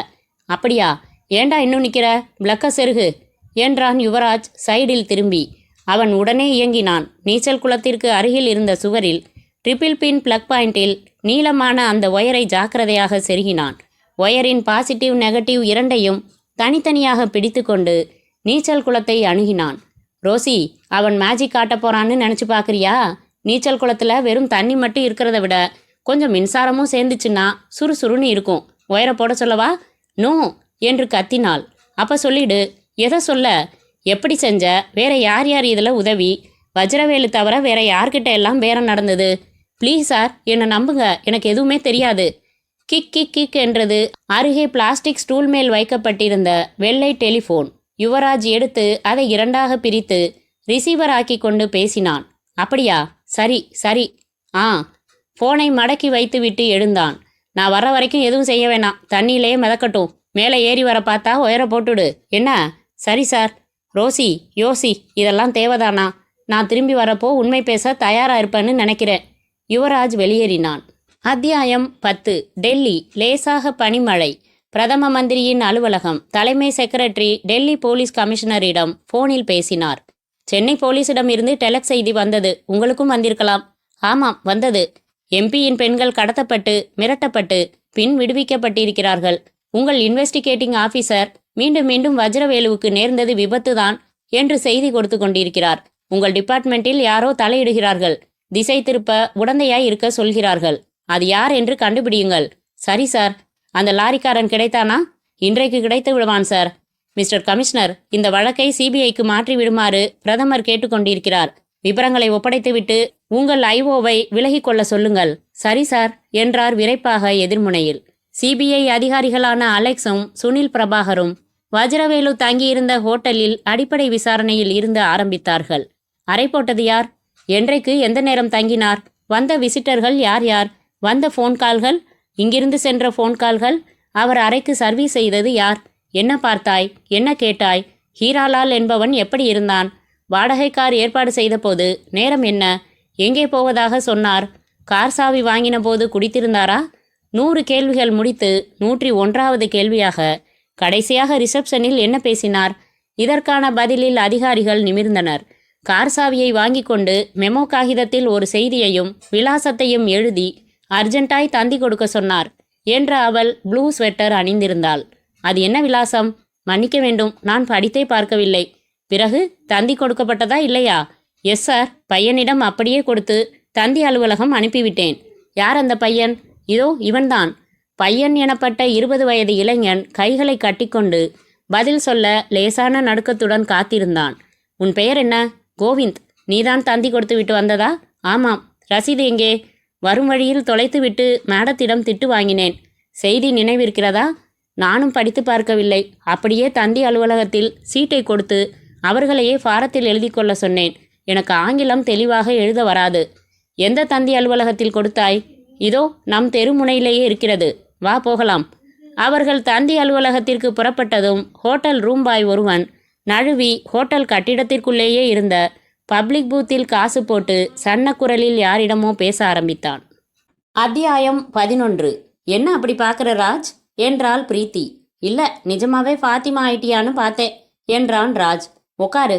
உனக்கு பாதி சொல்லி பாதி சொல்லாமல் பல தடவை தவிக்க விட்டுருக்கேன். இப்போ முழுசுமா சொல்கிறேன், சொல்லு என்று தலையணை ஒன்றை எடுத்து மடியில் வைத்து கொண்டான்.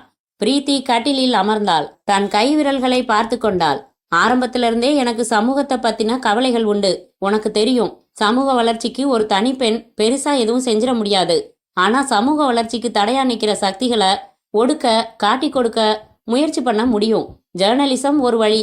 நான் பள்ளி படிப்பு முடிச்சதுக்கும் காலேஜில் படித்ததுக்கும் பண உதவிகள் செஞ்சது எம்பி சார் தான். அவரை கேட்காம நான் எந்த முடிவும் எடுக்கிறதில்ல. அவர்கிட்ட ஜேர்னலிசம் படிக்கணும்னு சொன்னேன். எதுக்காகன்னாரு, நாட்டில் நடக்கிற எவ்வளவோ அநியாயங்களை ஆதாரங்களோட வெளியிட்டு அவைகளை குறைக்கணும்னு ஆசைப்படுறேன்னு சொன்னேன். அதுக்கு படிக்க வேண்டியதில்ல, இந்த தார்மீக கோபமும் வேகமும் போதும். நான் சொல்கிற மாதிரி செய்றியான்னாரு. தலையசைச்சேன். யுவராஜ் கம்பெனியில் லேடி கிளார்க்ஸ் தேவைன்னு விளம்பரம் வந்திருந்துச்சு. என்னை அப்ளை பண்ண சொன்னார். வேலை கிடச்சிச்சு. அதுக்கப்புறம் ஒரு நாள் சொன்னார், யுவராஜ் மத்திய அமைச்சர் ஒருத்தரை கைக்குள்ளே போட்டுக்கிட்டு சமூக விரோத செயல்கள் நிறைய செய்கிறதாகவும் அதில் சிலது போலீஸ் லெவலில் தெரிஞ்சே நடக்கிறதாகவும் நேர்மையான அதிகாரிகள் நடவடிக்கை எடுக்கிறப்பெல்லாம் மத்திய அமைச்சர் தலையிட்டு நடவடிக்கைகளை நசுக்கிடுறதாகவும் சொன்னார். இந்த விவரங்களை எல்லாம் பாதிக்கப்பட்ட ஒரு நேர்மையான அதிகாரி எம்பி சார்கிட்ட சொல்லியிருக்காரு. அந்த தினத்திலிருந்து வெறி. அதுக்கு உதவியாதான் நான் யுவராஜ் கம்பெனியில் நுழைஞ்சேன். அவனுக்கு ரொம்ப நெருக்கமான நம்பிக்கையான வட்டத்துக்குள்ளே வந்தேன். எம்பி சார் சொல்கிறபடியெல்லாம் ரகசிய பேப்பர்ஸ் பிரதி எடுத்தேன். எடுக்கப்பட்ட பிரதிகளில் என்கிட்ட ஒரு செட்டு வச்சுக்க சொன்னார். அவர்கிட்ட நான் ஒப்படைச்ச ஆதாரங்களை எடுத்துக்கிட்டு டெல்லி போனார். இப்போ என்னை விட்டு போயிட்டாரு. பிரீத்திக்கு குரல் அடைத்து கொண்டது. Easy Preethi, control yourself. கொஞ்சம் அவசரப்பட்டார் அவர். நேரடியாக பிரதமரை சந்தித்து பேசிட்டு அப்புறம் பத்திரிகைகளுக்கு எல்லாத்தையும் சொல்ல போகிறதா தான் பிளான். முதல்ல ஒரு பரபரப்பு ஏற்படுத்தலாம்னு பார்லிமெண்ட்டில் பேசிட்டாரு. அதுதான் தப்பாக போச்சு. யுவராஜ் முழிச்சுக்கிட்டான். அவரை தீத்துட்டான். அடுத்த கத்தி என் கழுத்துக்கு தான். பிரீத்தி, ஆமாம், இந்த தந்தியை பாரு, என்னை தப்பிக்க சொல்லியிருக்காரு. அப்படின்னா உதவினது நான் தான்னு அவங்க தெரிஞ்சுக்கிட்டு இருக்கணும். பிரீத்தி, நீ இவ்வளோ பெரிய ஆபத்தான காரியங்கள்ல எல்லாம் ஈடுபட்டுக்கிட்டு இருக்கன்னு எனக்கு தெரியாமல் போச்சு. தெரிஞ்சிருந்தா லவ் பண்ணியிருக்க மாட்டேன் இல்லை? சி, ஏற்கனவே எச்சரிச்சிருப்பேன். சரி, இப்போ நீ யுவராஜ் கிட்ட இருந்து தப்பணும், அவ்வளவுதானே? ஆமாம், நம்ம சிக்மங்களூர் எஸ்டேட் போயிடலாம். ரொம்ப பாதுகாப்பு. என்ன சொல்கிற? கார் எடுத்துகிட்டு வரவா? அதுக்கு முன்னாடி இன்னொரு கடமை இருக்கே ராஜ். என்ன அது? என்கிட்ட இருக்கிற ஆதாரங்களை வச்சு அவங்கள எல்லாம் பிடிச்சு கொடுக்க வேணாமா? போலீஸ் தான் கண்டுக்க மாட்டேங்குதுன்னு சொல்றியே. டெல்லியில் எம்பி சார் நண்பர் ஒருத்தர் இருக்காரு. அவருக்கு என்னையும் தெரியும். நான் இருக்கிற இடத்த சொல்லாம அவர் கூட பேசினேன். எம்பி சார் விபத்து கேஸை சிபிஐ கிட்ட ஒப்படைக்க போறதா கேள்விப்பட்டாராம். பிஎம் உத்தரவாம். அந்த சிபிஐ ஆஃபீஸர்ஸ் கிட்ட ஆதாரங்களை ஒப்படைச்சிட்டா போதும். சிம்பிள். இன்னொரு ஃபோன், அவங்களோட பேசு. ஃப்ளைட்டில் புறப்பட்டு வர சொல்லு. இதே ரூமில் வச்சு ஒப்படைச்சிரு. That's all. ராஜ், அந்த பேப்பர்ஸ் இப்போ என் கையில் இல்லை. வாட்? திடீர்னு யுவராஜ் சந்தேகப்பட்டு என் வீட்டில் சோதனை போட்டு கண்டுபிடிச்சு எடுத்துட்டா நான் மாட்டிடுவேனே. அதனால் அந்த பேப்பர்ஸை நான் யுவராஜோட ஆஃபீஸ்லேயே ஒரு இடத்துல ரகசியமாக வச்சுருக்கேன். நான் அந்த ஆஃபீஸுக்குள்ளே நுழைய முடியாது. அதனால தான் உன் உதவி வேணும்னு சொன்னேன். நான் சொல்கிற இடத்துலேருந்து அந்த பேப்பர்ஸை நீ தான் ஜாக்கிரதையாக எடுத்துக்கிட்டு வரணும். செய்கிறேன், சொல்லு என்று எழுந்தான். உட்காரு, இன்னைக்கு சண்டே, ஆஃபீஸ் கிடையாது. நாளைக்கு தான் நீ அங்கே போக முடியும் என்றாள் பிரீத்தி. அத்தியாயம் 12. சொல்லு வர்மா என்றான் யுவராஜ் ஃபோனில். ரோசியை என்ன செய்தீர்கள்? விசாரித்து கொண்டிருக்கிறேன். இன்னும் ஒப்புக்கொள்ளவில்லை. கோடாலி காம்பு அவள் இல்லை சார். பின்னே வஜ்ரவேலு சொன்னதாக நீதானே? சொன்னேன். வஜ்ரவேலு சொன்னது பொய். ஹோட்டலை விட்டு கார் எடுத்துக்கொண்டு புறப்படும் சமயம் 3 நிமிடங்கள் நான் அவரை விட்டு பிரிந்தேன். அந்த சமயம் அவன் விளையாட்டு காட்டியிருக்கிறான். புரியும்படி சொல். அவருக்கு உதவினவளுக்கு தந்தி கொடுத்திருக்கிறான். யார் அவள்? சொல்கிறேன். தந்தி வாசகம் முதற்கொண்டு அறிந்தாயிற்று. சிபிஐ அதிகாரிகளுக்கும் இப்பொழுது தெரியும். நாமும் தெரிந்து கொண்டாயிற்று. தப்பித்து விடு. உன்னிடம் உள்ள ஆதாரங்களை வைத்து சாமர்த்தியமாக பிடித்து கொடு. இதுதான் தந்தி வாசகம். மை காட், அவளிடமும் ஆதாரங்களா? யார் அவள்? சீக்கிரம் சொல் வர்மா. நீங்கள் நிறைய நம்பிக்கை வைத்த பிரீத்தி. அவளை என்று பற்களை கடித்தான். அவசரப்பட்டு எதுவும் செய்வது விவேகம் இல்லை. எங்கிருந்தாலும் அவளை சாமர்த்தியமாக உங்கள் இடத்திற்கு கொண்டு வந்து விடுங்கள். 10 நிமிடத்தில் அவள் என் எதிரில் இருப்பாள். இப்போதே அவள் வீட்டிற்கு ஆளை அனுப்பி. சார், எனக்கு சிரிப்புதான் வருகிறது. தந்தி பார்த்த பிரீத்தி நீங்கள் வருவீர்கள் என்று வீட்டிலேயே உட்கார்ந்திருப்பாளா? நம்பிக்கை இல்லை. முயற்சி செய்யுங்கள். உங்கள் உதவிக்காக என்னை புறப்பட்டு செல்லும்படி சார் சொன்னார்.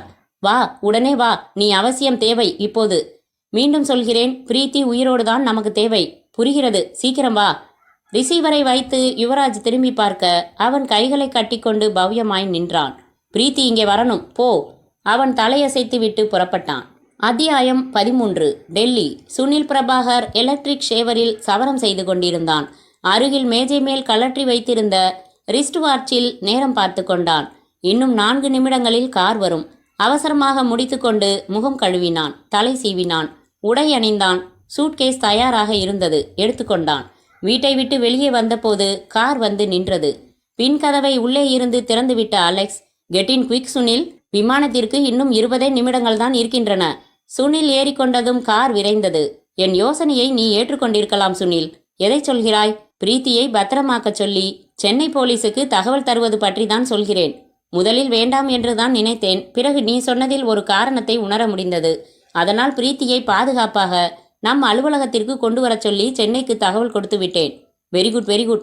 பிரீத்தியும் அவளிடம் இருக்கும் ஆதாரங்களும் கிடைத்துவிட்டால் போதும். வஜ்ரவேலு பார்லிமெண்டில் சொன்ன அந்த ஊழல் நாயகர்கள் எல்லோரும் மாட்டுவார்கள். அவர்கள்தான் வஜ்ரவேலுவின் திட்டமிட்ட கொலையிலும் இடம்பெற்றவர்கள். கரெக்ட்? 100%.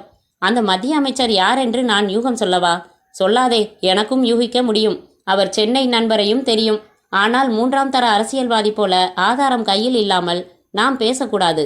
அதை பெறத்தானே சென்னை போகிறோம். பிரீத்தி கிடைத்தால். ஏன், அதில் என்ன சந்தேகம்? தப்பித்து விடு என்கிற தந்தி பார்த்துவிட்டு தப்பிக்காமல் இருப்பாளா? கண்டுபிடித்து விடலாம் சுனில். கண்டுபிடித்தாக வேண்டும். அதற்காகத்தானே போகிறோம். முதலில் பிரீத்தி பற்றி எனக்கு ஒரு சிறு குறிப்பு தேவை. நாம் மீனம்பாக்கத்தில் இறங்கும்போது அவளின் ஜாதகமே நமக்கு கிடைக்கும். ஏற்பாடு செய்துவிட்டேன். எங்கே தங்குகிறோம் சுனில்? அங்கே வில்லியம்ஸை ஏற்பாடு செய்ய சொன்னேன். அநேகமாக ஒரு ஹோட்டலில்தான். கார் விமான நிலையத்தை அடைந்தது. அடுத்த 4வது நிமிடத்தில் சென்னையை நோக்கி பறக்க ஆரம்பித்த இருவரும் தாங்கள் செய்ய வேண்டியவற்றை பற்றி பேச ஆரம்பித்தார்கள். அத்தியாயம் 14. பிரீத்தியின் அத்தை கை கூப்பினாள். அழுதாள். ஆனாலும் நெஞ்சில் பூட்ஸ் காலால் நச்சென்று உதைக்கப்பட்டாள். தடுமாறி விழுந்தாள். பின்மண்டையில் மோதிக்கொண்டாள். நெஞ்சை பிடித்து கொண்டாள். வலி, வலி. உடலின் ஒவ்வொரு பாகத்திலும் வலி. வாயோரத்தில், நெற்றியோரத்தில், முழங்கைகளில் ரத்தம். ஐயோ, என்னை இப்படி அடிச்சு கொல்றீங்களே. பிரீத்தி எங்க போனான்னு சொல்லிட்டா கொல்ல மாட்டோம் என்றான் யுவராஜால் அனுப்பப்பட்ட அவன். மேலும் இருவர் மாமிச மலைகளாய் நின்று கொண்டிருக்கிறார்கள். சத்தியமா என்கிட்ட சொல்லிட்டு போகலாவ. பொய். இன்னும் அடி வாங்க போற கிழவி. அட போங்கடா இவனுங்களா. நான் என்ன வீர திருமகளா இல்ல தியாக பரம்பரையா? என் புருஷன் கூட என்ன அடிச்சதில்ல. இப்படி அடிக்கிறீங்களேடா பாவிகளா. இவ்வளவு அடி வாங்கிட்டு தெரிஞ்சா சொல்லாம இருப்பேனா? தந்தி வந்துச்சு. உடனே சூட்கேஸ்ல துணியெல்லாம் எடுத்து வச்சுக்கிட்டு புறப்பட்டா. எங்கடி போறன்னு எனக்கே தெரியாதுன்னு சொல்லிட்டு புறப்பட்டு போயிட்டா. இதான் நெஜம் நெஜம். குண்டர்களின் தலைவன் யோசித்தான். தொண்டன் அருகில் வந்து காதுக்குள் கேட்டான். கிளவிய தீர்த்திடலாமா? வேணாம், வில்லங்கம். நமக்கு அப்படி உத்தரவு இல்லை. இந்த வீட்ல இதுக்கு மேல தேட முடியாது. எதிர்பார்த்த பேப்பர்ஸ் கிடைக்கல. பிரீத்தி வெளியூர் தப்பிச்சு போயிருக்கணும். அவ தன்னோட அந்த பேப்பர்ஸை எடுத்துட்டு போயிருக்கணும். கிளவி பொய் பேசல, அது நல்லா தெரியுது. இங்க இருந்தா ஆபத்து. பெங்களூருக்கு புறப்பட்டு போயிடுன்னு என்னை எச்சரிச்சாலே நான் கேட்டேனா? எனக்கு வேணும், எனக்கு வேணும். அத்தை புலம்பிக் கொண்டிருந்தாள். வீட்டுக்கு வெளியே காத்திருந்த மற்றொரு தடியன் அவசரமாக உள்ளே ஓடி வந்தான். போலீஸ் ஜீப் வந்துகிட்டு இருக்கு. 2வது நிமிடத்தின் ஆரம்பத்தில் அத்தையை அப்படியே விட்டுவிட்டு அத்தனை பேரும் ஒரு காரில் நுழைந்து காணாமல் போனார்கள். அத்தியாயம் 15. திங்கள்கிழமை காலை மணி 8. ராஜ், துணிச்சலா செஞ்சிருவியா என்றாள் கவலையாக பிரீத்தி. செய்கிறேன் பிரீத்தி. பயமா இருக்கு ராஜ். ஊர் பூரா என்னை தேடிக்கிட்டு இருப்பாங்க. அவங்க போக போறது நான் தானே. நீயும் நானும் காதலிக்கிறது ஆஃபீஸில் சில பேருக்கு தெரியும் ராஜ். என்னை பிடிக்கிறதுக்காக அவங்க உன்னையும் தேடலாம். அதனால தான் உன்னை மாறுவேஷத்தில் போக சொல்கிறேன். சரின்னு சொல்லிட்டேனே, நீயே மேக்கப் போட்டு விடு. பிரீத்தி தனது மேக்கப் பாக்ஸை திறந்து வைத்துக்கொண்டு அவன் அருகே அமர்ந்தாள். தலையை மாற்றி சீவினாள். முறுக்கு மீசையை தொங்கும் மீசையாக்கினாள். அடர்த்தி குறைவான புருவத்தை மை வேளையில் சற்று அடர்த்தி செய்தாள். கருத்த உதடுகளுக்கு லேசாக லிப்ஸ்டிக் தீற்றினாள். கண்ணாடி அணிவித்தாள். ஓரளவு முகம் மாறி இருக்கு. டக்குன்னு கண்டுபிடிச்சிட முடியாது. இது போதும், ஒரு முன்னெச்சரிக்கைக்கு தான். புறப்படட்டுமா என்று தன் பைக் சாவியை எடுத்தான். இரு, பைக்கில் போக போறியா? வேணாமா? வேணாம், நம்பர் வச்சு ஃபாலோ பண்ண சௌகரியம். ஆட்டோ, பஸ், டாக்ஸின்னு மாறி மாறி பயன்படுத்து. கண்ணில் படாமல் தப்பிச்சு வர வேண்டியிருந்தா சுலபம். சரி, புறப்படுறேன். நான் சொன்ன இடம் புரிஞ்சுக்கிட்டியா? பெரம்பூர் டெர்மினஸ் தாண்டி ரயில்வே லைன் ஓரமாகவே இருக்கு யுவராஜ் கம்பெனி. வந்ததில்லையே தவிர தெரியும். ஐயோ, அதை கேட்கல. அந்த பேப்பர்ஸ் உள்ள கவர் வச்சிருக்கிற இடத்த சொன்னேனே.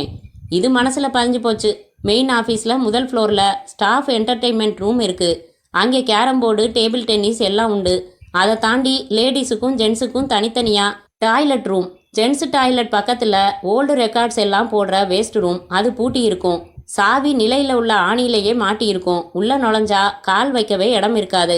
அவ்வளவு வேஸ்ட் காகிதங்கள், பேப்பர்கள், பில் புக்குன்னு ரூம் பூரா குப்பையாக இருக்கும். அதில் ஸ்விட்ச் போர்டுக்கு நேர் கீழே 10 பில் புக்ஸ் ஒரு பண்டலாக கட்டி இருக்கும். 601 610 வரைக்கும் நம்பர் போட்ட bill books. Yuvraj pencil company லிமிடெட்னு பிரிண்ட் பண்ணி இருக்கும். அந்த பில் புக் பண்டலை பிரிக்கணும். 605ஆம் நம்பர் பில் புக்கை எடுக்கணும். அதுக்குள்ளே ப்ரௌன் கவர் இருக்குது. எடுத்துக்கிட்டு ரூமை பூட்டிட்டு வந்துடணும். ஒரு ஸ்டெப்பு கூட மாற்றாமல் சொன்னேன்னா பிரீத்தி? கரெக்ட். ஜாக்கிரதை, முழிக்காத. கேஷுவலாக நடந்துக்க. ஜென்ஸ் டாய்லெட் எங்கே இருக்குன்னு கேளு. ஃபர்ஸ்ட் ஃப்ளோரில் மட்டும் செக்ஷனாக பிரித்து 140 பேர் வேலை செய்கிறாங்க. யாரும் சந்தேகமாக கவனிக்க வாய்ப்பில்லை. விருட்டுன்னு முடிச்சுட்டு திரும்பிடு. நீ வர்ற வரைக்கும் நான் இங்கே பதறிக்கிட்டு இருப்பேன். சிம்பிள் பிரீத்தி, கொண்டாந்துடுறேன். அதுக்கப்புறம் செய்ய வேண்டியதை நீ பிளான் செஞ்சு வை. அந்த கவர் எனக்கு கிடைச்சதும் தான் அடுத்த வேலை. ராஜ் புறப்பட்டான். அவன் போனதும் கதவை சாத்தி கொண்ட பிரீத்தி கவலைப்பட ஆரம்பித்தாள். அத்தை எச்சரித்தபடி பெங்களூர் போனாலோ இல்லையோ, ராஜ் மாட்டிக்கொள்ளாமல் அந்த கவரை எடுத்து வர வேண்டும். பெருமூச்சு விட்டாள். அத்தியாயம் 16. எழுந்து நின்று வரவேற்றான் யுவராஜ். வா வா வர்மா, உன்னைத்தான் எதிர்பார்த்து கொண்டே இருக்கிறேன். எப்போது வந்தாய்? விமானத்தை விட்டு இறங்கினதும் நேராய் வருகிறேன். அதில் ஒரு பியூட்டி சார் என்று சிரித்தான் வர்மா. என்ன?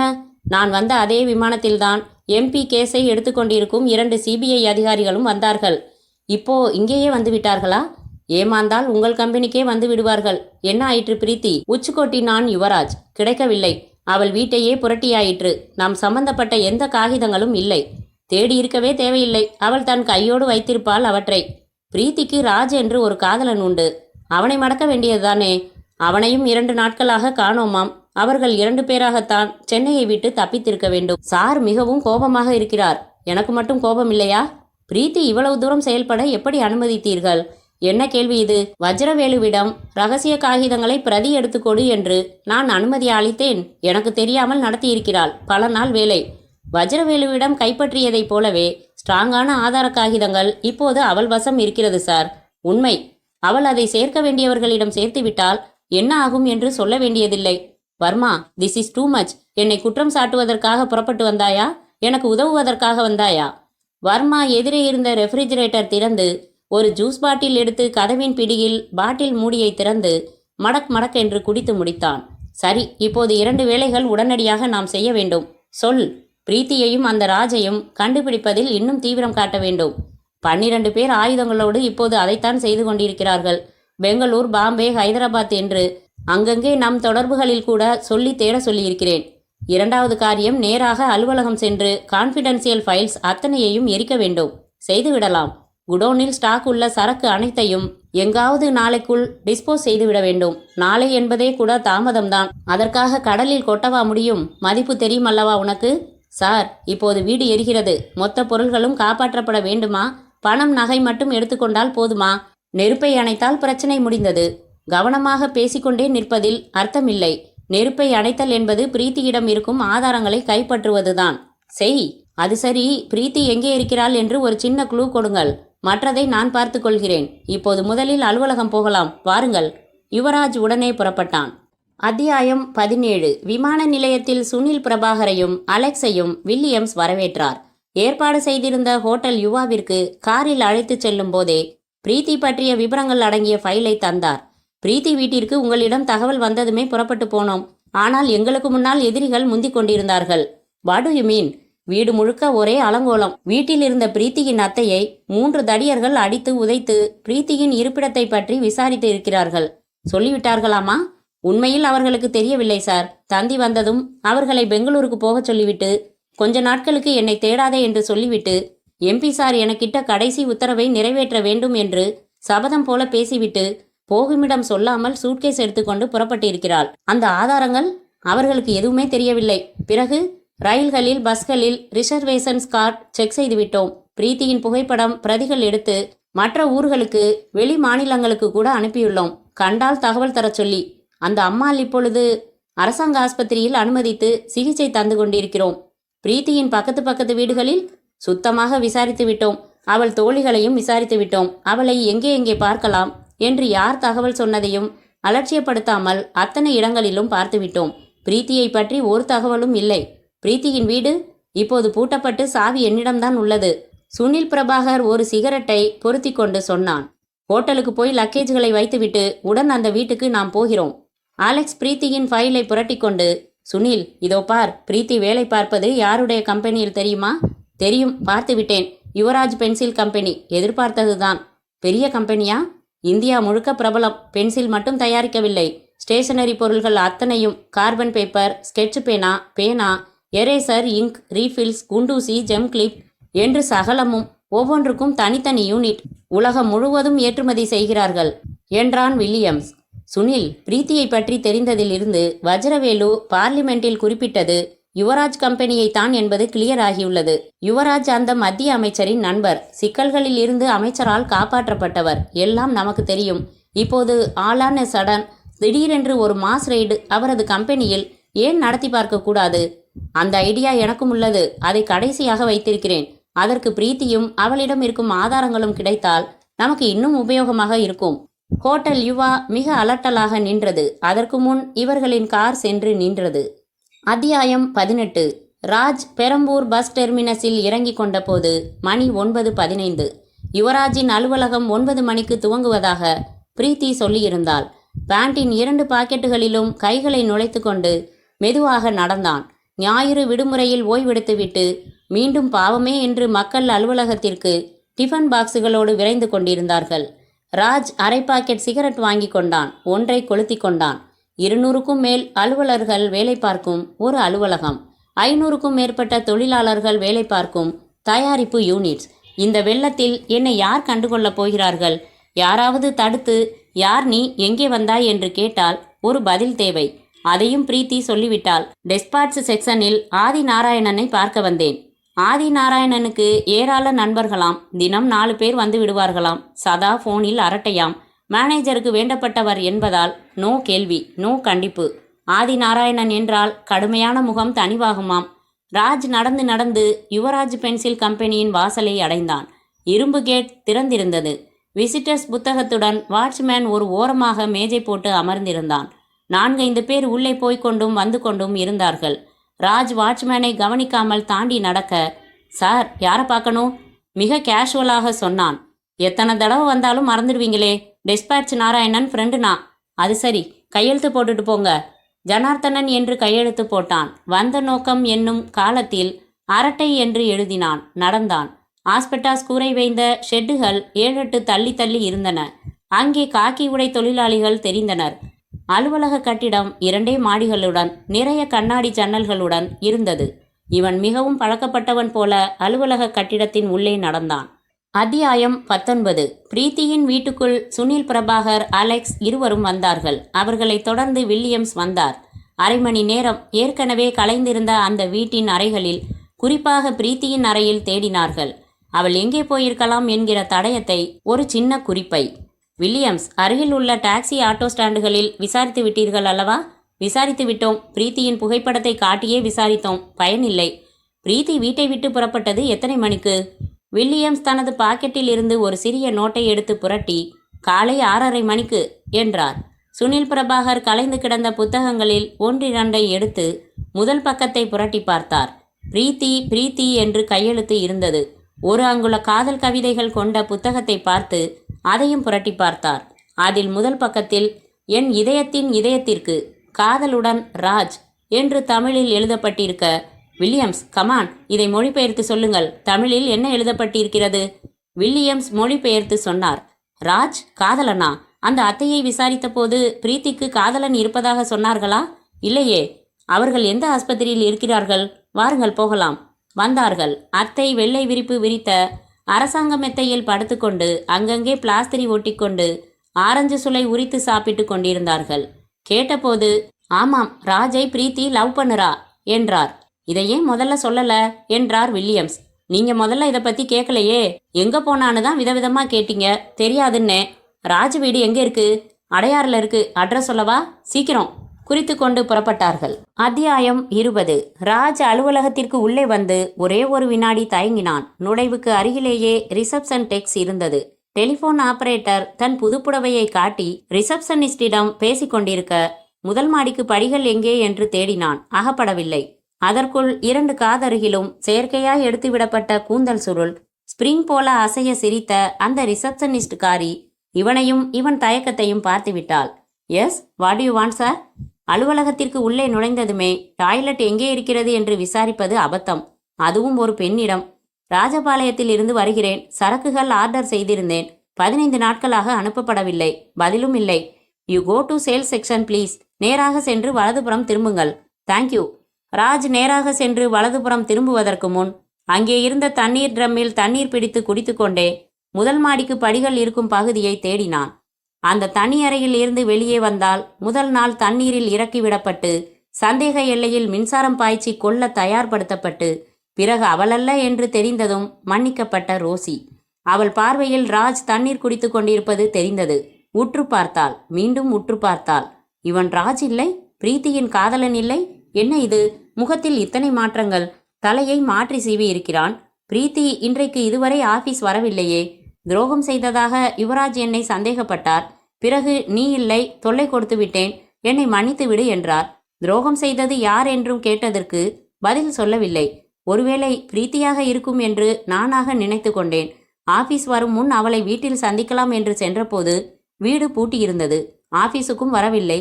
இங்கே அவள் காதலன் முக அமைப்பை மாற்றிக்கொண்டு வந்திருப்பது எதற்காக? புரியாமல் யோசித்தாள் ரோசி. ராஜ் மாடிப்படிகளை கண்டுபிடித்து விட்டான். 100க்கும் மேற்பட்ட மேஜைகள், நாற்காலிகள், மனிதர்கள். அவர்களின் இயக்கத்தில் பேச்சு குரல்கள், டைப்ரைட்டர் ஓசை, காகித ஒளி, டெலிஃபோன் மணியின் ஒளி என்று மகா சுறுசுறுப்பாக அந்த அலுவலகம் இருக்க ராஜ் மாடி ஏறினான். தயக்கமில்லாமல் ஏறினான். மேலே வந்து பெரிய ஹாலில் நுழைந்தான். 2 டேபிள் டென்னிஸ் மேஜைகள், 4 கேரம் போர்டுகள் எல்லாம் இருந்தன. ஒரு ஆசாமி போர்டுக்கு நெட் கட்டி கொண்டிருந்தவன் இவனை திரும்பி பார்க்க, டாய்லெட் எங்கே இருக்கு என்றான். வயிற்றை ஒரு கையால் பிடித்து கொண்டு. அவன் கையால் கடைசி மூலையில் சுட்டி காட்டினான். அந்த விசாலமான ஹாலில் ஷூக்கள் சப்திக்க நடந்து டாய்லெட்டுக்கு திரும்பிய எல் போன்ற பாதையில் திரும்பினதும் முதலில் லேடிஸ் என்று எழுதப்பட்ட டாய்லெட் அறையை பார்த்தான். பக்கத்தில் ஜென்ஸ் அறை, அதற்கும் அருகில் நெற்றியில் ஓல்டு ரெக்கார்ட்ஸ் ரூம் என்று எழுதி ஒட்டி கொண்டிருந்த அறை. குறிப்பிட்டபடி நிலையில் ஆணி, ஆணியில் சாவி. 2 டாய்லெட் அறைகளும் திறந்தே இருந்தன. உள்ளே எவரும் இல்லை. ராஜ் மிக அவசரமாக சாவி எடுத்து பூட்டை திறந்து கொண்டு அந்த குப்பைகள் அறைக்குள் நுழைந்து முதல் காரியமாக தும்மல் போட்டான். அத்தியாயம் 21. ராஜ் வீடு சற்று பெரியதாக இருந்தது. காரில் இருந்து மூவரும் இறங்கினார்கள். வீட்டில் அவன் அம்மா இருந்தார். என்னது, சிபிஐயா? ஐயோ, அந்த அளவுக்கு என்ன தப்பு செஞ்சான் என் மகன் என்று அலறினார். உங்க பையன் தப்பு எதுவும் செய்யலம்மா. ஒரு தப்பு செய்கிற கோஷ்டியை பிடிக்க உங்க மகனை நாங்கள் சந்திக்க வேண்டியிருக்கு என்றார் வில்லியம்ஸ். நேற்றுலேருந்து 2-3 பேர் வந்து விசாரிச்சிட்டாங்க. அவனுக்கு பொறுப்பே கிடையாது. நேற்று காலையில் ஒரு ஃபோன் வந்துச்சு. சிரிச்சு சிரிச்சு பேசினான். இதோ உடனே வரேன்னு சொல்லி வச்சான். பேண்ட்டு மாட்டிக்கிட்டு பைக் எடுத்துக்கிட்டு போனவன் தான். குளிக்கலை, டிஃபன் கூட சாப்பிடல. எத்தனை மணிக்கு ஃபோன் வந்துச்சு? 7 மணி இருக்கும். அப்புறம் தகவலே இல்லையா? ராத்திரி 10 மணிக்கு ஃபோன் செய்கிறான், வீட்டுக்கு வரமாட்டேன்னுட்டு. எங்கேருந்து ஃபோன் செஞ்சாரு? கேட்டேனே, சொல்லலையே. பத்திரமா இருக்கேன், அது போதும் இல்லைன்னுட்டான். வெளியூர்னு சொல்லலையே. வெளியூர் இல்லைங்க, வெளியே போகிறதா இருந்தா சொல்லிட்டு போடான்னே. உள்ளூரில் தான் இருக்கேன்னு சொல்லிட்டு வச்சுட்டான். நேற்று ராத்திரி அப்புறம் ஃபோன் வந்துச்சா? வரல சார். அவர் அநேகமாக எங்கே போயிருக்கலாம்னு யூகிக்க முடியுதா உங்களால்? இல்லை சார், சொல்ல முடியல. அலெக்ஸ் உடனே, ராஜ் பிரீத்தியை பார்க்கத்தான் போயிருக்க வேண்டும். ஃபோன் வந்து புறப்பட்டு போயிருக்கிறான். ஃபோன் செய்தது சந்தேகம் இல்லாமல் பிரீத்தி தான். 6:30 மணிக்கு வீட்டை விட்டு புறப்பட்டால் 7 மணிக்கு ஃபோன் செய்கிறாள். புறப்பட்டு போன ராஜ் இரவு வீடு திரும்ப மாட்டேன் என்றிருக்கிறான். இவைகளையெல்லாம் வைத்து பார்க்கும்போது 2 பேரும் இதே சென்னையில் ஒரு பத்திரமான இடத்தில் இருக்கிறார்கள் என்பது தெரிகிறது. அது நண்பர்கள் வீடாக இருக்கலாம், அல்லது ஒரு ஹோட்டலாக கூட இருக்கலாம் என்றான் சுனில். எனக்கு ஒரு ஐடியா படுகிறது. அந்த அத்தை சொன்னதாக வில்லியம்ஸ் கையால் காட்டின சூட்கேஸின் சைஸ் பெரியது. அதாவது பிரீத்தி எடுத்து சென்ற சூட்கேஸ். வில்லியம்ஸ் ஆட்டோ ஸ்டாண்டுகளிலும் டாக்ஸி ஸ்டாண்டுகளிலும் எப்படி விசாரிக்கப்பட்டது? வில்லியம்ஸ் சற்று யோசித்துவிட்டு, பிரீத்தியின் புகைப்படம் காட்டி காலை 6:30 மணி சுமாருக்கு இந்த படத்தில் இருக்கும் பெண் கையில் ஒரு சூட்கேஸுடன் ஏறினாளா என்று கேட்கப்பட்டது. பிரீத்தி ஒருவேளை மாறுவேடத்தில் ஏறியிருந்தால் அந்த உண்மை முகம் கொண்ட புகைப்படம் பார்ப்பவர்கள் இல்லை என்றுதானே சொல்வார்கள். ஆமாம், இப்போது நாம் பிரீத்தி வீட்டருகே உள்ள ஸ்டாண்டுகளில் வேறு மாதிரியாக விசாரிக்கப் போகிறோம். அதற்கு முன் ஒரு கேள்வி. பிரீத்தியின் அத்தையால் வெளியே நம்முடன் வர முடியுமல்லவா? முடியும். மோசமான காயங்கள் எதுவும் இல்லை. சரி, அப்படியென்றால் போய் அவர்களை அழைத்து கொண்டு கடைத்தெரு செல்வோம். சென்று பிரீத்தி எந்த மாதிரி சூட்கேஸ் எடுத்து சென்றாலோ அந்த மாதிரியான சூட்கேஸ் ஒன்று வாங்க வேண்டும். வாங்கி, அட வாருங்கள், கேள்விகளாக கேட்டுக்கொண்டே நின்றால் எப்படி? மூவரும் புறப்பட்டார்கள். அத்தியாயம் 22. ராஜ் அந்த காகித குப்பை கட்டுக்கள் மத்தியில் நின்று கொண்டு ஸ்விட்ச் போர்டை முதலில் பார்த்தான். நெருங்கினான். அதன் நேர் கீழே தூசி படிந்து அந்த பில் புக் பண்டல் இருந்தது. சைடில் 601 முதல் 610 வரிசையாக எண்கள் குத்தப்பட்டிருக்க எண்கள் விரிந்தன. அவசரமாக அந்த பண்டலை பிரித்தான். ரோசிக்கு தன் சந்தேகம் தீரவில்லை. பிரீத்தியின் காதலனுக்கு நம் அலுவலகத்தில் என்ன வேலை? அதுவும் தயங்கி போகிறான். மாடிக்கு ஏன் போனான்? ரோசியும் படிகள் ஏறி மாடி வந்தாள். அந்த ஆசாமி டேபிள் டென்னிஸ் மேஜையில் நெட்டை சரி செய்து கொண்டு இருந்தான். இப்போ ஒருத்தர் வந்தாரே, கண்ணாடி போட்டுக்கிட்டு, அவர் இங்கே டாய்லெட் போயிருக்காருமா. ரோசியும் டாய்லெட் பகுதிக்கு நடந்தாள்.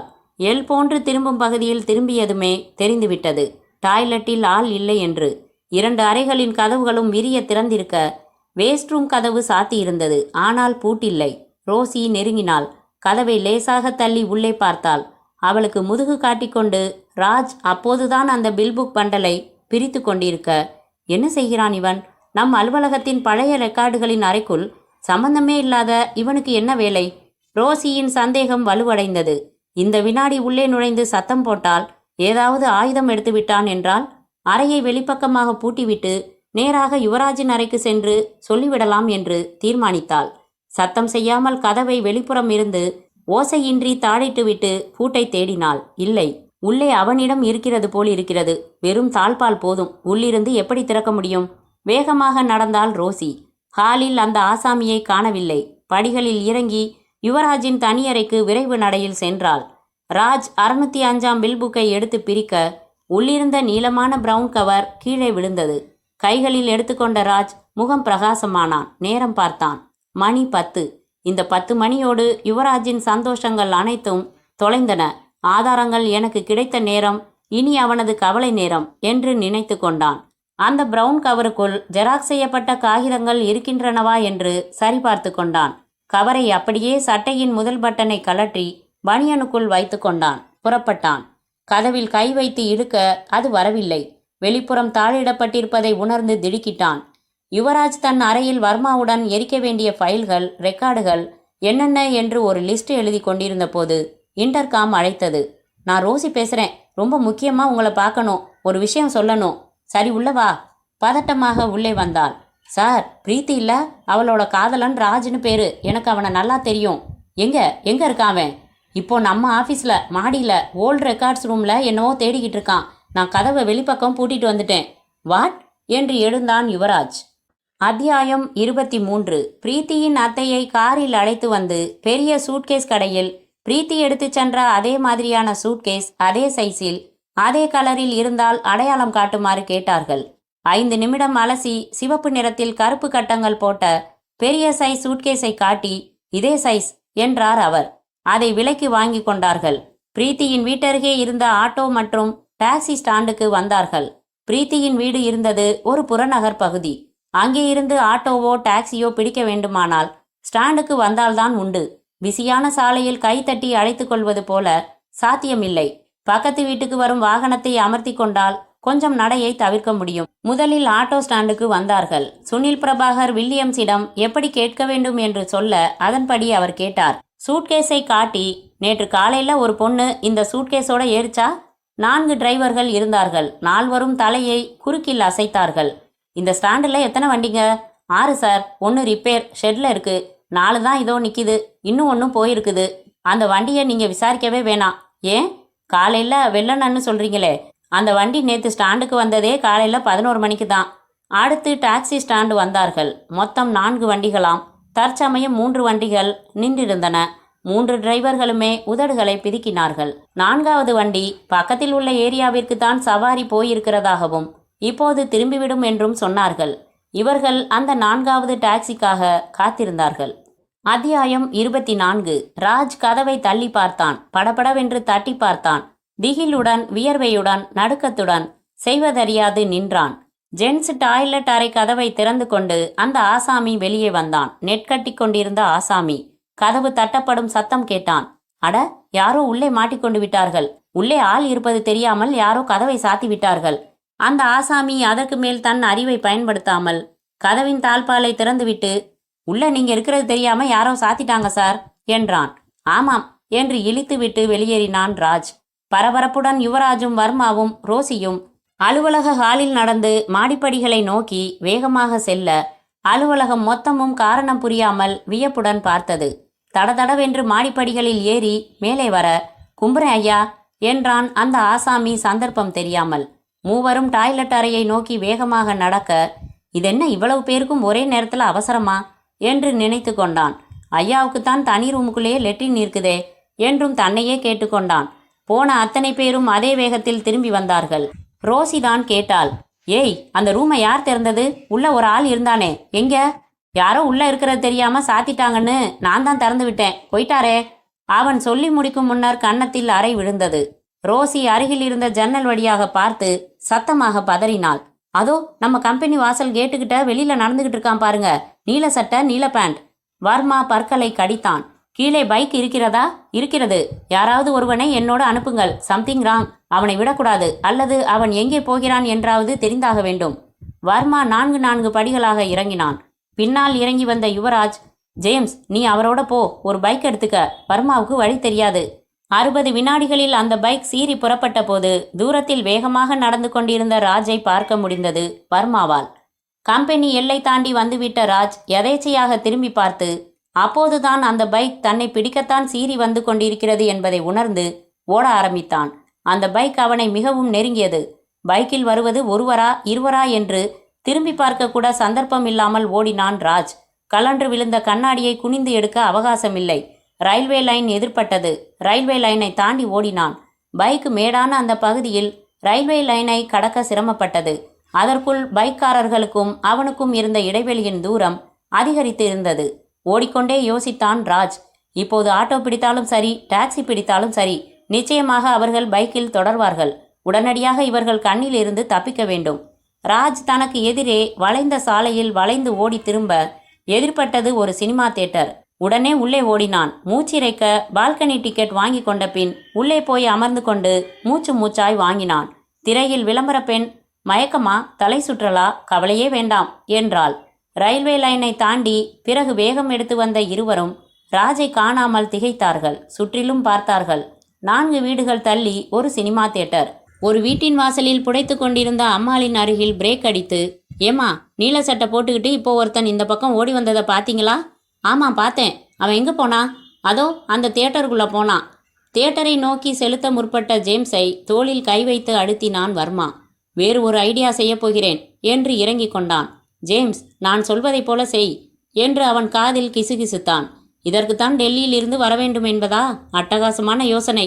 பாராட்டு இருக்கட்டும், நான் சொன்னதை செய் என்ற வர்மா தன் பேண்ட் பாக்கெட்டுக்குள் ரிவால்வர் இருக்கிறதா என்று தொட்டு பார்த்து கொண்டான்.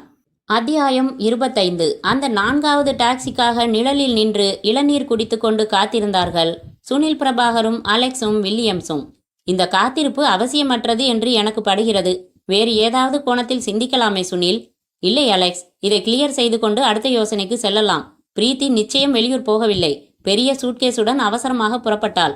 அவ்வளவு பெரிய சூட்கேஸுடன் பஸ்ஸில் ஏற முடியாது. இந்த ஏரியாவில் ரிக்ஷாக்கள் இல்லை. ரிக்ஷாவில் போவது ஆபத்து. டாக்ஸி அல்லது ஆட்டோதான், அது உறுதி. யுவராஜிடம் தப்ப வேண்டிய சூழ்நிலையில் மாறுவேடத்தில் புறப்பட்டிருக்கலாம். அதனால் சூட்கேஸை காட்டி விசாரிக்கிறோம். இன்னும் 10 நிமிடம். அந்த டாக்ஸியையும் விசாரித்து விட்டால் எனக்கு நிம்மதி. பிறகு அடுத்து நீ சொல்லும் கோணத்தில் இறங்கலாம். காத்திருந்தார்கள். நேரம் பார்த்தால் பிரீத்தி 10:40. இவ்வளவு நேரம் ஆயிற்றே. சிக்கல் எதுவும் இல்லை என்றால் இந்த நேரத்திற்குள் திரும்பி இருக்க வேண்டுமே. ராஜ், உங்களுக்கு ஏதாவது ஆபத்தோ? ஐயோ, கூடாது. மனம் பதைக்க நகங்களை கடித்து துப்பினாள். டெலிஃபோன் மணி விடாமல் ஒலித்தது. மேனேஜர் அறைக்கு வெளியே நின்று யாருடனோ கதை பேசிக் கொண்டிருந்த அந்த தியேட்டரின் மேனேஜர் வெற்றிலையை குதப்பிக்கொண்டே உள்ளே வந்து ரிசீவரை எடுத்தார். ஹலோ, யாரது? யோ, உங்க தியேட்டர்ல டைம் பாம் வச்சிருக்கோம். இன்னும் 10 நிமிஷத்துல வெடிக்க போகுது. தொடர்பு துண்டிக்கப்பட்டது. மேனேஜர் உடனே வெளவெளத்து போனார். உடனே அவசர போலீஸை அழைத்தார். அறிமுகப்படுத்தி கொண்டு சொன்னார், சார், இன்னும் 10 நிமிஷத்துல எங்க தியேட்டர்ல குண்டு வெடிக்க போகுதுன்னு ஃபோன் வந்துச்சு. 10 நிமிஷத்துலையா? படம் ஓடுதா இப்போ? ஆமா, மார்னிங் ஷோ, நியூஸ் ஓடுது. உடனே எல்லா கதவுகளையும் திறக்க சொல்லுங்க. விஷயத்த ஸ்பீக்கர்ல அறிவிச்சு ஜனங்களை எல்லாம் வெளியேத்துங்க. இதோ வர்றோம். சரி சார். மேனேஜர் ஆபரேட்டர் அறைக்கு ஓடினார். படத்தை நிறுத்தியா என்று மைக் சிஸ்டத்தை தேடி பிடித்து கட்டை குரலில் கத்தினார். இந்த தியேட்டரில் வெடிகுண்டு வைக்கப்பட்டிருப்பதாக போனில் தகவல் வந்திருக்கிறது. பொதுமக்கள் அனைவரும் உடனடியாக தியேட்டரை விட்டு வெளியேறி விடுமாறு கேட்டுக்கொள்ளப்படுகிறார்கள். அப்போ படம் போட வேணாமா என்றார் ஆபரேட்டர். யோ லூசு, முதல்ல வெளியில ஓடியா, எந்த நேரத்திலையும் வெடிக்கும் என்று கூறிவிட்டு இவரும் ஓடினார் கத்திக்கொண்டே. தியேட்டர் முழுக்க உடனே கூச்சல், குழப்பம், கத்தல். அத்தனை கதவுகளும் திறக்கப்பட்டன. நாற்காலிகள் டமார் டமார் என்று விழுந்தன. யாரோ ஐயோ என்று கத்தினார்கள். குழந்தைகள் அழுதன.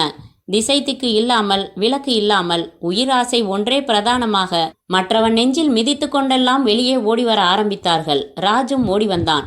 அவன் வாசலுக்கு மிக அருகில் அமர்ந்திருந்ததால் அறிவிப்பு வந்ததுமே வெளியேறினான். கும்பலுக்கு நடுவில் நடுவில் ஒட்டாமல் ஓடி தியேட்டருக்கு வெளியே சாலைக்கு வந்து அங்கு ஒரு ஆட்டோவில் அவசரமாக ஏறிக்கொண்டு எடுப்பா வண்டிய என்றான். பின்பக்கம் திரும்பி பார்த்து கொண்டான். தூரத்தில் பைக் மேல் ஏறி நின்று கொண்டு குழப்பமான கூட்டத்தின் மத்தியில் தேடிக்கொண்டிருந்தான் துரத்தி வந்தவர்களில் ஒருவன்.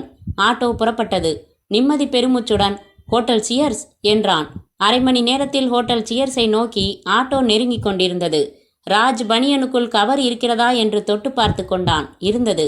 அந்த 4வது டாக்ஸி வந்து சேர்ந்தது. வில்லியம் ஆர்வமாக விசாரித்தார். இந்தாப்பா டிரைவர், நல்லா பாரு, இந்த பெட்டியை பாரு. இதே பெட்டியோட நேத்து காலையில ஒரு பொண்ணு இதே ஸ்டாண்டில் ஓ வண்டியில ஏறினாளா? ஆமா சார் என்றான் கொஞ்சமும் யோசிக்காமல். எங்கே இறக்கி விட்ட? சியர்ஸ் ஹோட்டல்ல இறக்கி விட்டேன் சார். முஸ்லீம் பொண்ணு. இதுவா பாரு. பிரீத்தியின் புகைப்படத்தை காட்டினார். இதுவா சார் முஸ்லீம் பொண்ணு?